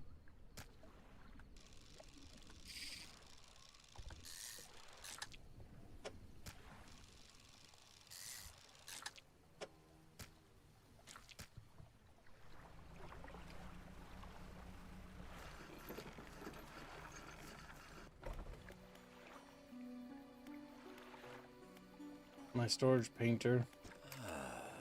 Ah, the fisherman. I had thought you might stop by. Welcome to my humble studio. If you're wanting to experiment with some decoration, yes, I'm the person to talk to. What sort of decoration? I can attach flags and bunting to add some style to your boat. I have design here and ready if you'd like. You can, if you find any others in your travels, bring them back to me and I can bring them up to you, of course. I can also add a splash of color to your hull. I'm sorry to say, but my selection of pigments is limited at the moment, though. Could help you find more pignuts. He thinks for a short while. The other day, down by the shoreline, I saw a strange crab with the most strikingly vibrant coloration. My knees aren't suited to clambering over rocks and chasing crustaceans, you see. But if you caught such a creature... He clears scraps of cloth and paper from his workbench, revealing a large pestle and mortar. With the right binding agent, we can grind them together for a new mixture. He turns back to you, a cunning plan formed in his mind. Fisherman, bring me some of those strange crabs. We'll turn your vessel into a work of art. But, for now, what can I help you with? Deliver flag. You have any flags? Okay, gotta go get flags.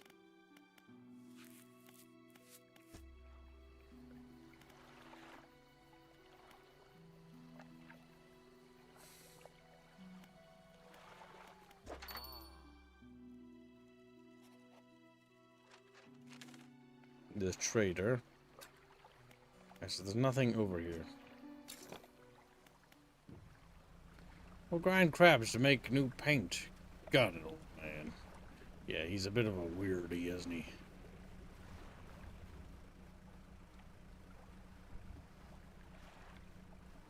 Some potential bucket fishies have been founded. This bucket fishie's a little too big for my liking. We could fit him, but no more.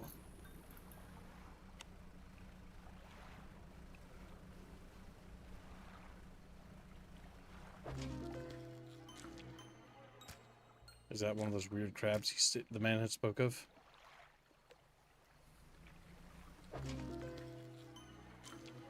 In that case, I will sacrifice some space for the greater good.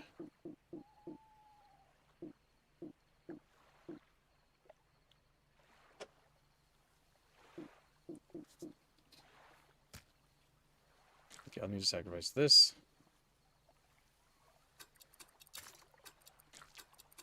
These aren't special specimens anyways.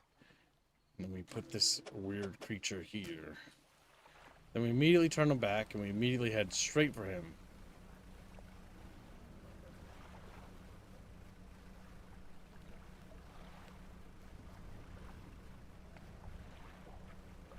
It's a risk, I know, but it's a risk I'm willing to take. Something's losing my cargo. No!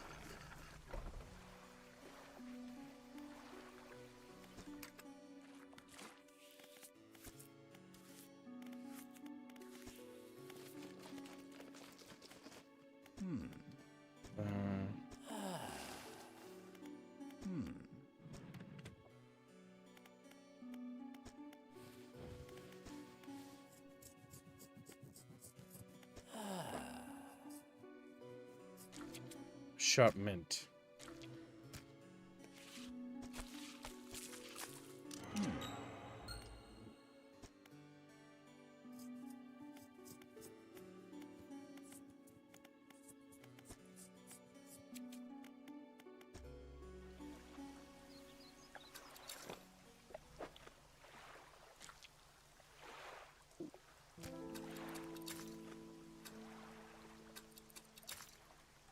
There we go.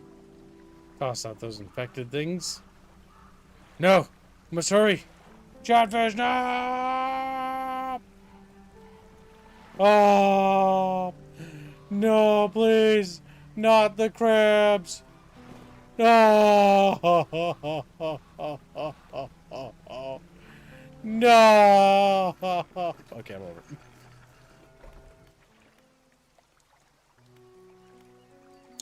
Fishbone girl.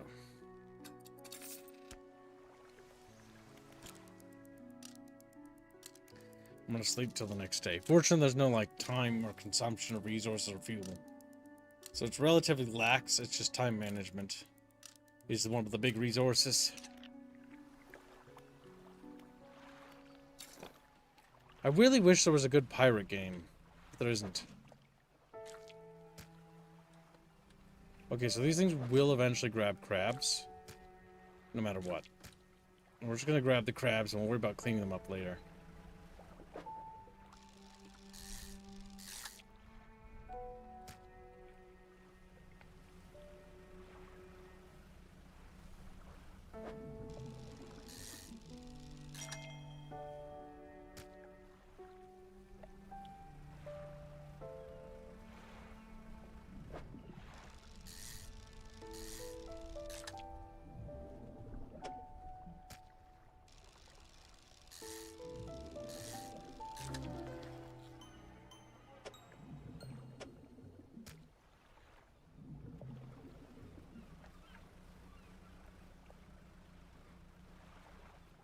I want like a pirate game.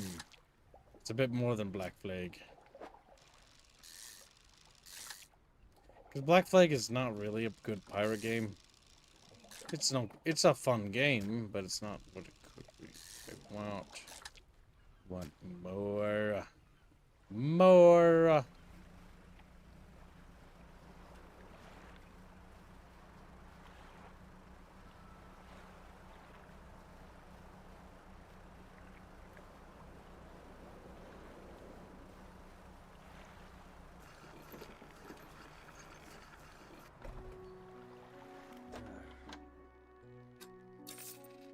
There we go.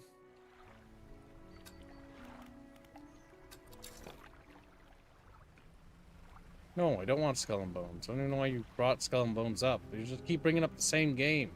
Black Flag, Skull and Bones. I'm thinking like a Port Royale. I don't think you know anything. Anything about pirate games. I think you only know about like pirate games that came out that are popular. See, I had this game, I think it was called Port Royale 2 or 1, I can't remember. But it was really cool. Oh yeah, got a goofy looking shark.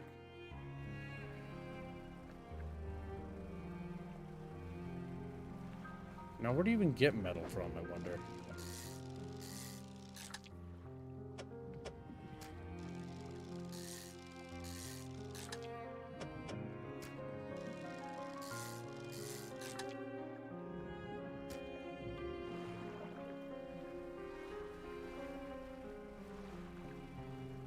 From shipwrecks? I guess I gotta go look for shipwrecks.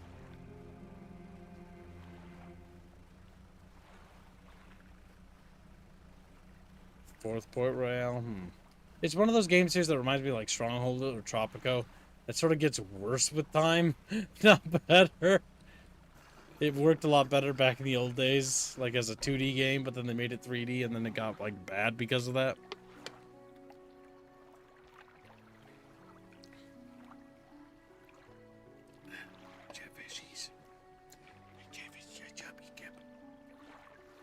Chubby Chatfishers. Alright, we've got all the things we need. Now we can rest.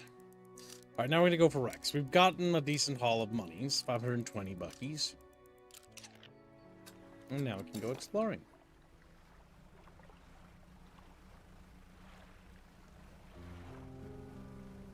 Boom, boom, boom. We're going to sweep around the island over here as part of our exploration of the day.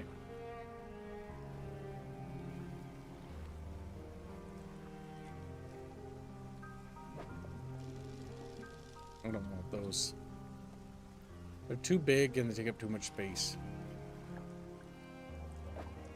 I'll take little fishies. But I want space for metal things. Don't want to come back empty-handed.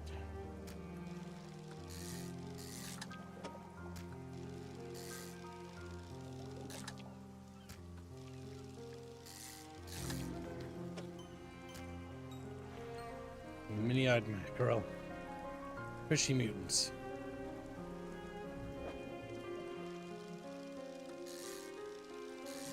These guys are too big, sadly. Keep going.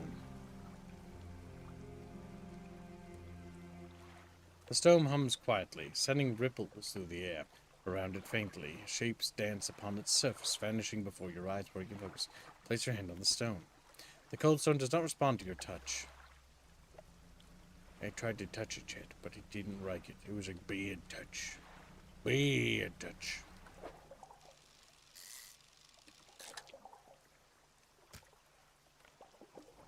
Okay, we need to focus on looking. There's a wreck down here.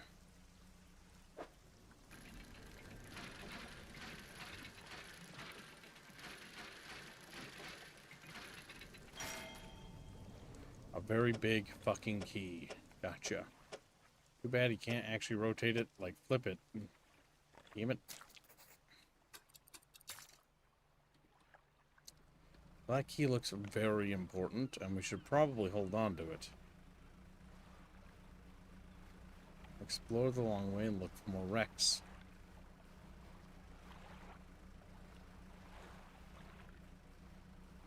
There's a swordfish there. And there's what looks like a wreck over here. But it's against the shallows.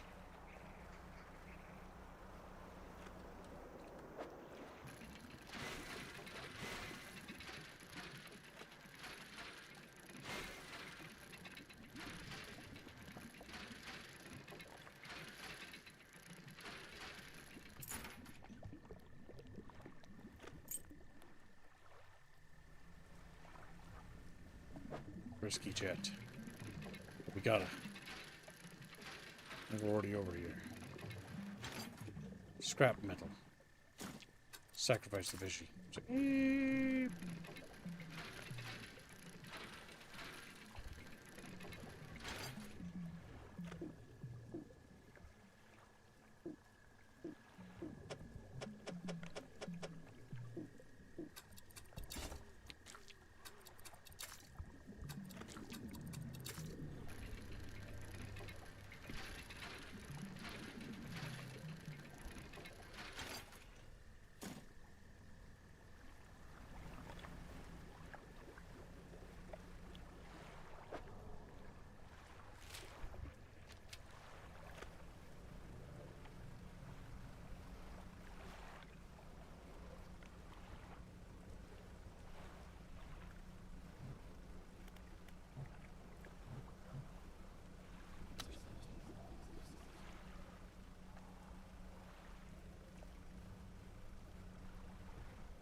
Gotta be careful.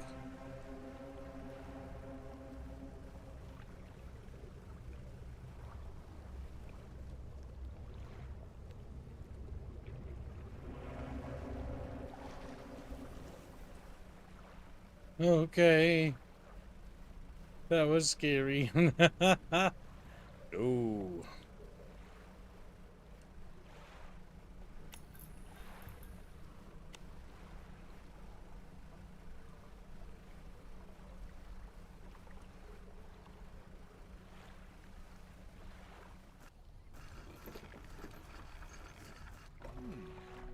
Fishman, what is it? You look a touch troubled. Is the fog starting to get to you?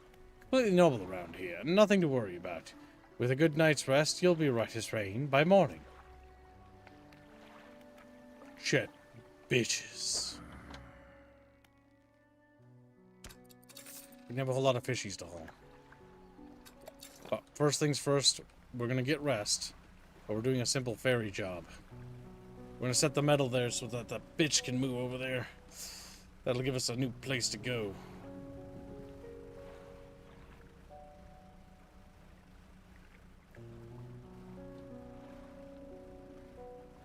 Ah, my neck.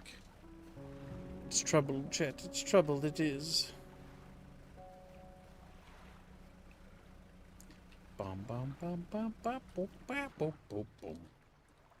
I bonky that little raft thingy. Bit sad about it. Answer your question, please. How needy. Oh my god. What do you want, Choomba? Answer my question, please. Did you track all the tags after I had to leave? Yes. Now, quit your whining. Little girl is... Oh, damn it. Material pile. Now we slap this material on there. 1 metal, 2 metal. Always good. Love to see it.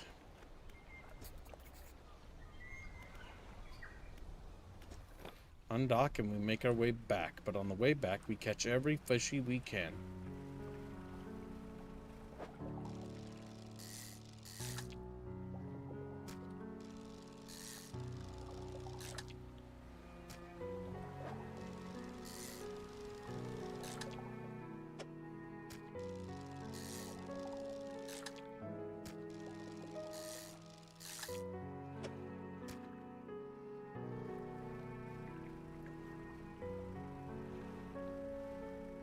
Key with the dude? Yeah, that was his key, yeah.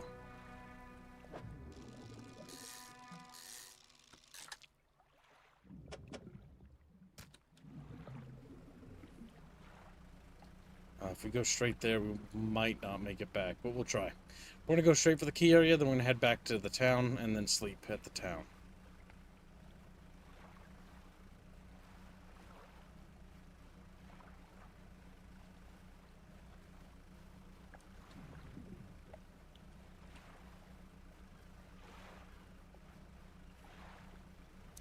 Come on, Chatfish. Come on, Chatfish. Swim! They're swimming as hard as they can. The little tail fin violently splashing around in the water. Like, keep our little fins can't go any faster.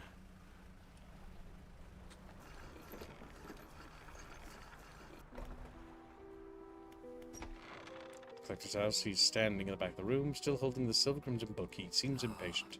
Well, you have something, don't you? Show me. You hand him the key. The cold metal shimmers a strange shine. As he holds it, the shape of the key, the teeth, the head, now somehow seem they seem changed, smaller. Has it always been this way? Is this all? Where's the lock? The collector grows agitated. It seems the pieces we're looking for have traveled further than I anticipated. Much further, I suspect. In that case, allow me to aid your travels. He turns a few pages in his book and mutters something low under his breath. A burst of light fills your vision, and you stagger back briefly. Now go, we have more relics to uncover. My intuition tells me that the current may have carried some debris to the southeast towards Gale Cliffs. Make that your priority. I'll mark the location on your map, where you can begin your search. Anything else? The words you read from that book, what did they do to me? The book holds power from the deep. I merely extended its powers towards you. Is there someone in particular you wish to know about? Haste. The words of haste are an instant and cruel. They will impart a terrible speed to your vessel, but be warned. However, it may put a great deal of stress on your engines. Are there other powers you wish to know about? Never mind. How long have you lived? Quite some time. I used to be a fisherman, as was my father before, but 2 decades ago I took up residence here and needed to focus on other endeavors. I found that this island has a certain strength to it, those dark basalt columns stretching downwards into the deep.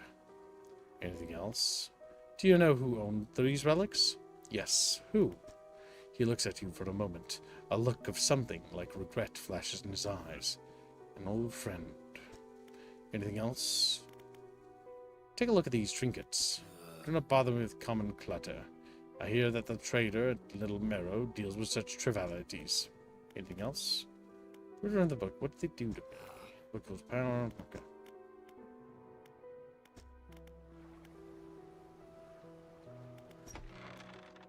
Go inside. It's locked. Okay, can't go in there still.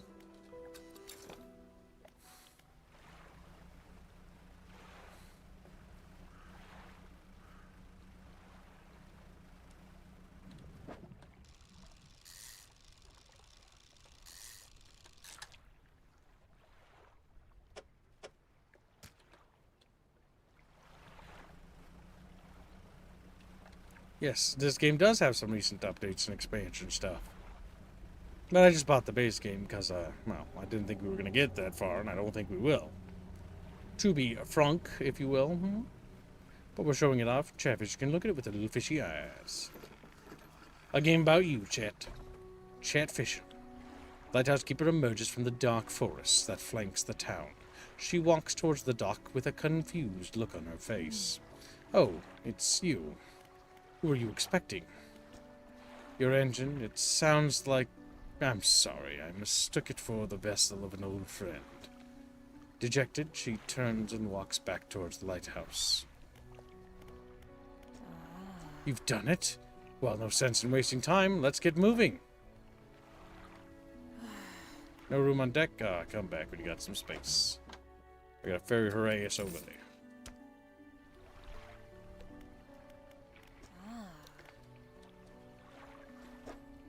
Slide her in there. Boop. Good riddance to you, Greater Marrow. I'm onward bound.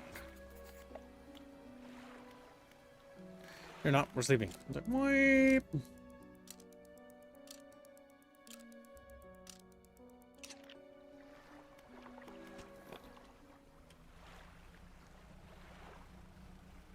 Our explorations continue to provide a fruitful endeavor to all chatfish. Fruit fish! Haste adds speed, but increases panic and engine heat. That's no good.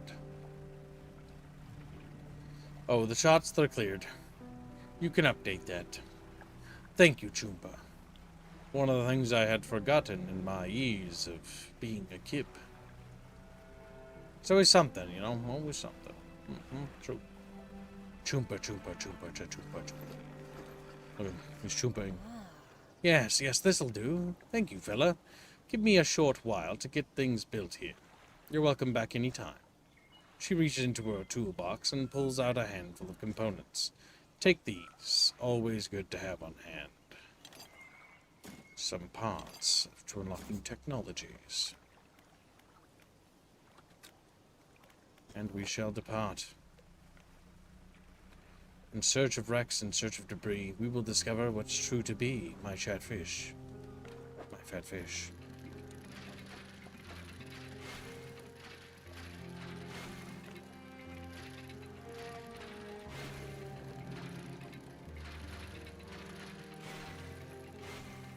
Being deceived, damn it.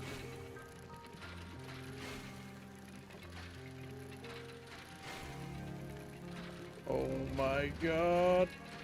Oh, that one tricks me up. Oh, god damn it. I'm bad at this. Oh, that one tricks me. As soon as I hit something, like, my brain stops working, chat.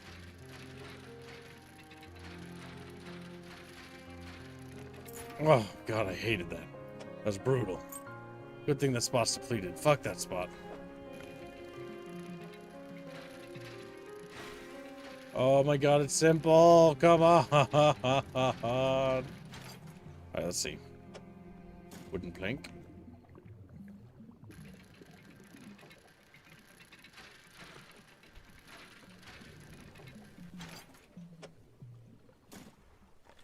This site is depleted. All chatfish have been looted. No. Oh! Oh! Oh! Okay, fine.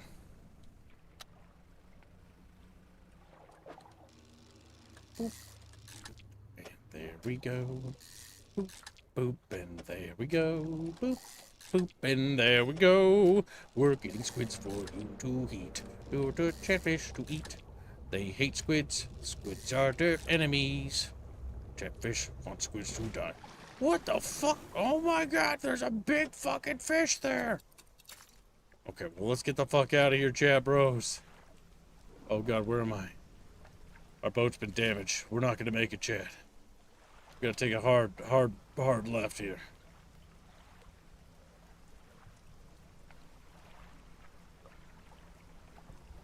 We've been damaged pretty badly. Many chatfish are perishing. We got... Ah! Last save, damn. Guess there is a lose state in this game, chat. We just got fucking gobbled up. My chat, well, that didn't work out. Okay. We're back here. Well, there's a lose state now. I do know that for a fact.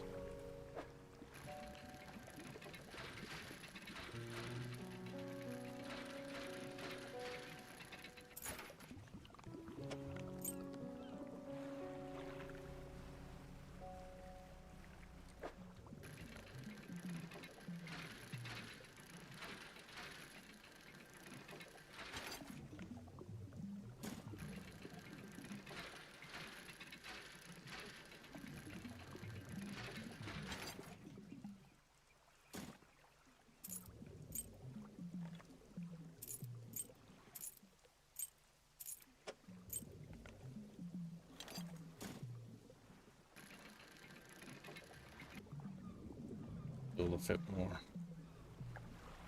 Or that chatfish ghost. Well, you can always do it later, Ghost. You don't need to do it now. It can be funded as a series.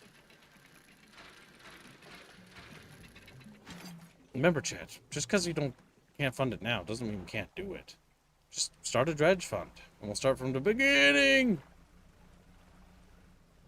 And start it later, when he has monies. Game ain't go anywhere. Neither am I. I'll still be here. But fund can be started whenever. There's no need to worry, Chatfishies. Chatfishies are scared. Say, oh my fucking god. Oh, oh, oh. Oh, oh.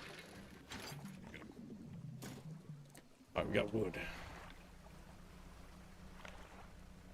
Go immediately dock. And we rest.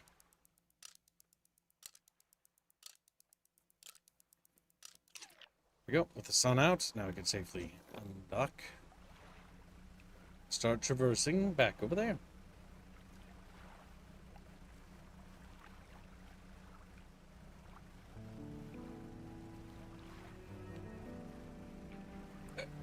Catfish, what are you doing? I keep these right about chatfish. I said, what? I don't even know what that means. Choomba says that he'll help you, Ghost. Already, one person has already pledged his support to you, Ghost. Holy shit, Ghost. Goes like, wow. And then he stabs Choomba. Goes like, I'm a violent ghost. Like, that was unnecessary. Now he's dead. Now he's dead. Okay. Says Choomba. Always okaying with everything. Okay, so wooden planks don't really... What? I don't get it. Why don't I have wooden... What do I do with wooden planks now? Do I break them down or something? Or do I put them into storage? Let's see. I guess we should put them into storage.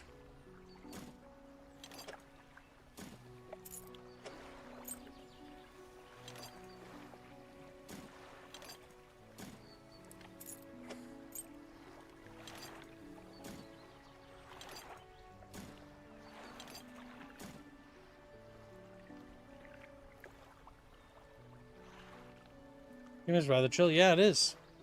Despite the eldritch horrors that await us. The twisted strand, the devil's spine, the gale cliff where our true journey lies. Right now I'm just stacking up on resources, but I think it is time for us to go out there and see where the gale is. It's to our right, the south, if you will. Southeast. So to the gale we will go. I'll tear up later. What unlocks things?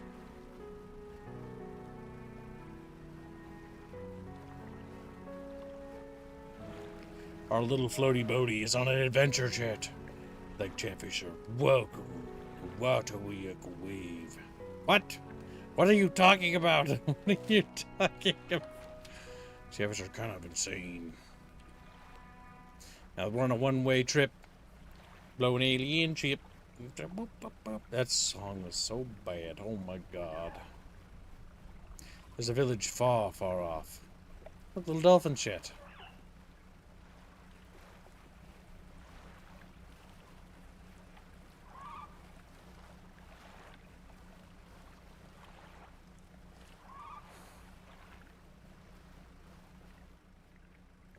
There's some glowy eyes down there. 1451. Alright, we're arriving. We're not terribly far away.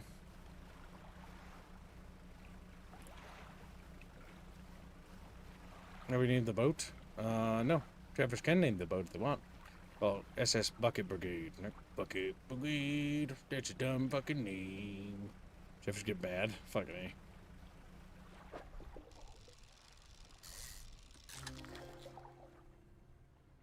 Oh my god. It's a little chatfish. It's like, wow. Little guy.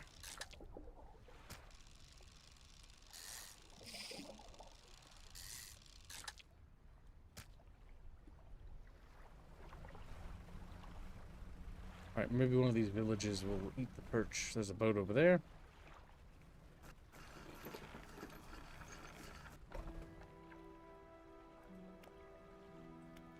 Sadly, they will not buy it. Ah. What is it? Do you need help with anything? I've been trying to prepare a special meal for my partner, but I have been having some issues. And around here, we consider aged conger eels to be a particular delicacy. You may say they're rotting, but they're delicious if prepared correctly. Normally, we bury them in the ground and allow them to mature, but our dog keeps digging them up and eating them. I can't raise the subject without spoiling the surprise. Can you bring me an aged conger eel? Yes, I can bring you an aged conger eel. Thank you. You'll be decently compensated. Anything else? Where can I catch the conger eel? Ah, yes, they can be tricky to find. They inhabit the hole that burrows within the cliffs themselves. I imagine they've been fished out around the edges, so you may have to venture into the passageways of the cliffs to find them. Oh, and did I mention they only come out at night? Yes, I believe they hide during the day. Good luck. Anything else? What can you tell me about the cliffs? Many years ago, the cliffs used to be a haven for smugglers and pirates. Legend tells of two pirate lords who used Gale Cliffs as their hideout. Supposedly, they got into some disagreement and a huge battle was fought around the south side of the cliff. There's certainly a large number of wrecks in that area. Both sides were completely destroyed, their treasure hoards left abandoned and unclaimed to this day. I dare say they'd be worth a lot if anyone knew where to find them. Anything else? Do you know of any odd characters around these parts?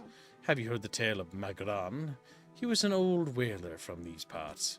As the whales got more scarce, the crews spent longer and longer at seas trying to find them. Magram, it seems, wasn't cut out for this. He formed an unnatural attachment to a scroll found on one of those trips. He says the scroll told him how to become immortal by eating mutated fish. People started calling him Magran the Fishman. One day, the town awoke to find all the boats, nets, and lines had been slashed in the night, and old Magran was nowhere to be found, nor has he been seen since. Anything else? Where can I sell my fish here? We catch our fish ourselves here, so we don't have much need for buying any. But there's a merchant that travels around. She's usually anchored across the bay. She buys and sells almost anything. And she does repairs, too. Anything else? Nothing. I will depart and immediately make for the cliffy rocks where we must find these things. A water nado. Artifact. And the cliffy crags we must go. The rocky crags.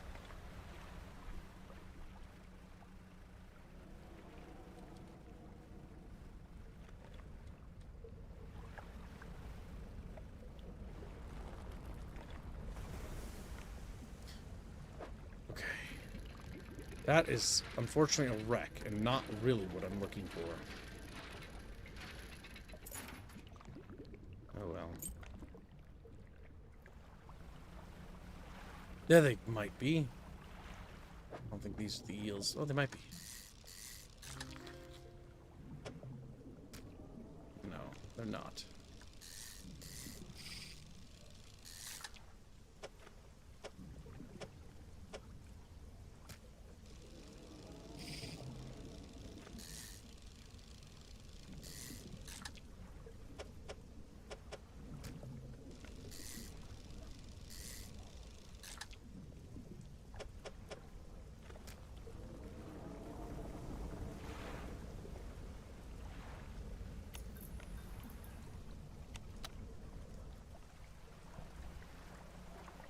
Okay, chat, I don't see those creatures we're looking for. At least right here.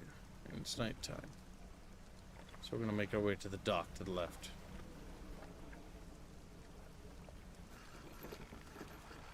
An abandoned village.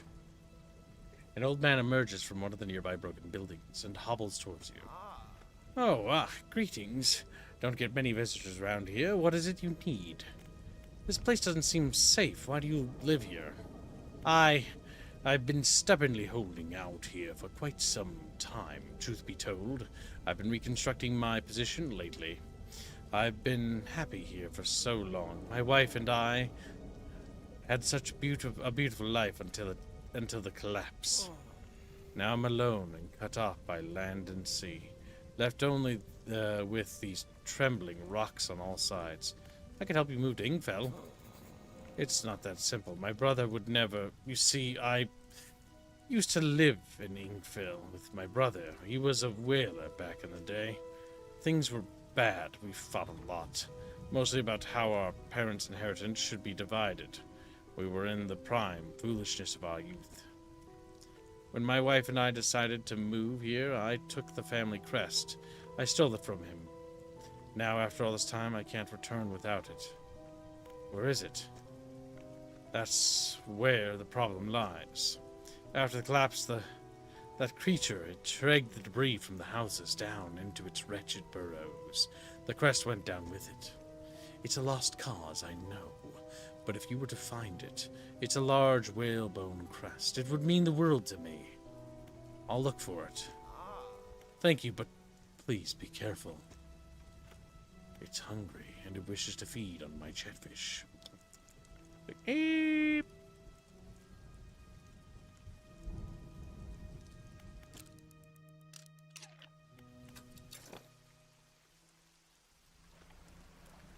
Oh, who lives in the bucket under the sea? Chatfish, chatfish, chatfish up every round you'll see.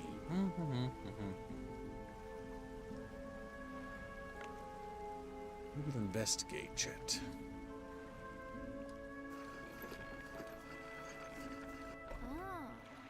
Oh, hurrah! It is I, Hans. Ahoy there! You are a new voice, a fisherman, I take it. Perfect. Well, we should get along like a house on fire. I'm a traveler and a merchant, all rolled into one. If you have any fish to sell, I'll take 'em on board and sell 'em at the next town I come across. Likewise, I haul a small cargo of equipment between places. You're welcome to peruse the stock and see if there's anything that takes your fancy. Come and see me when you're ready to trade. On this side of the pontoon, I'll buy any fish you want to sell. I also keep stock of crab pots. So have you met the photographer? She stopped by my pontoon a little while back. She's loaded up with fancy camera equipment to take pictures of all the wildlife. She sighs wistfully. I wish I had my own camera. Wouldn't it be nice to be able to document everything you do? You'd never forget anything. Anyway, she said she was setting up on a small island to the south of the Marrows. If you're in the area, maybe you could check on her.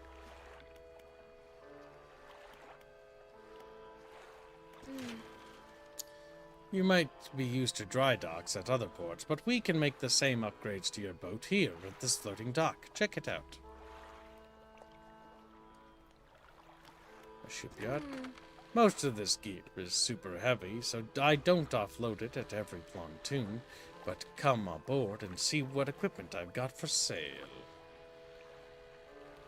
She basically can sell basically the same thing. She's the serious market. Oh, my neck, it hurts. Traveling merchant. Hey again, come by for a chat. Do you need help with anything? Assistance from an angler? Absolutely. I've been trying to collect records of where each species of fish is located. I've figured out most of them on my travels so far, but there are a few I haven't been able to track down. Reckon you could share your info with me? Sure, I can help with that. Great. The fish I have left to track down are oarfish, gulper, eel, a Goliath tigerfish, and coelacanth. Yeah. I know a little about each species already, so maybe I can point you in the right direction. What did you want to know? Tell me about the oarfish. Tell me about the gulpers. Tell me about the Goliath tigerfish. Tell me about the coelacanths. I got all the information I need. We'll settle for that for now. Okay.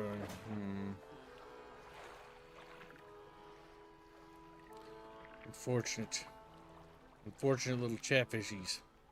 Well, chat, I'm gonna have to wrap up the stream here because I just found out I gotta go places in the morning. Picking things up.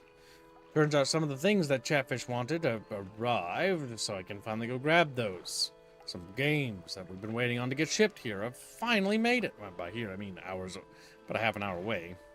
I'll be popping in the Discord for a little bit, chat, so feel free to come join me. If not, I will see you in tomorrow's stream. Have a good night, and thank you for your generous donations. It's been a pleasure fishing with you, chat. I hope to do it again soon, because this is only part 1. There's another part to come. We'll see you soon, chat. Goodbye.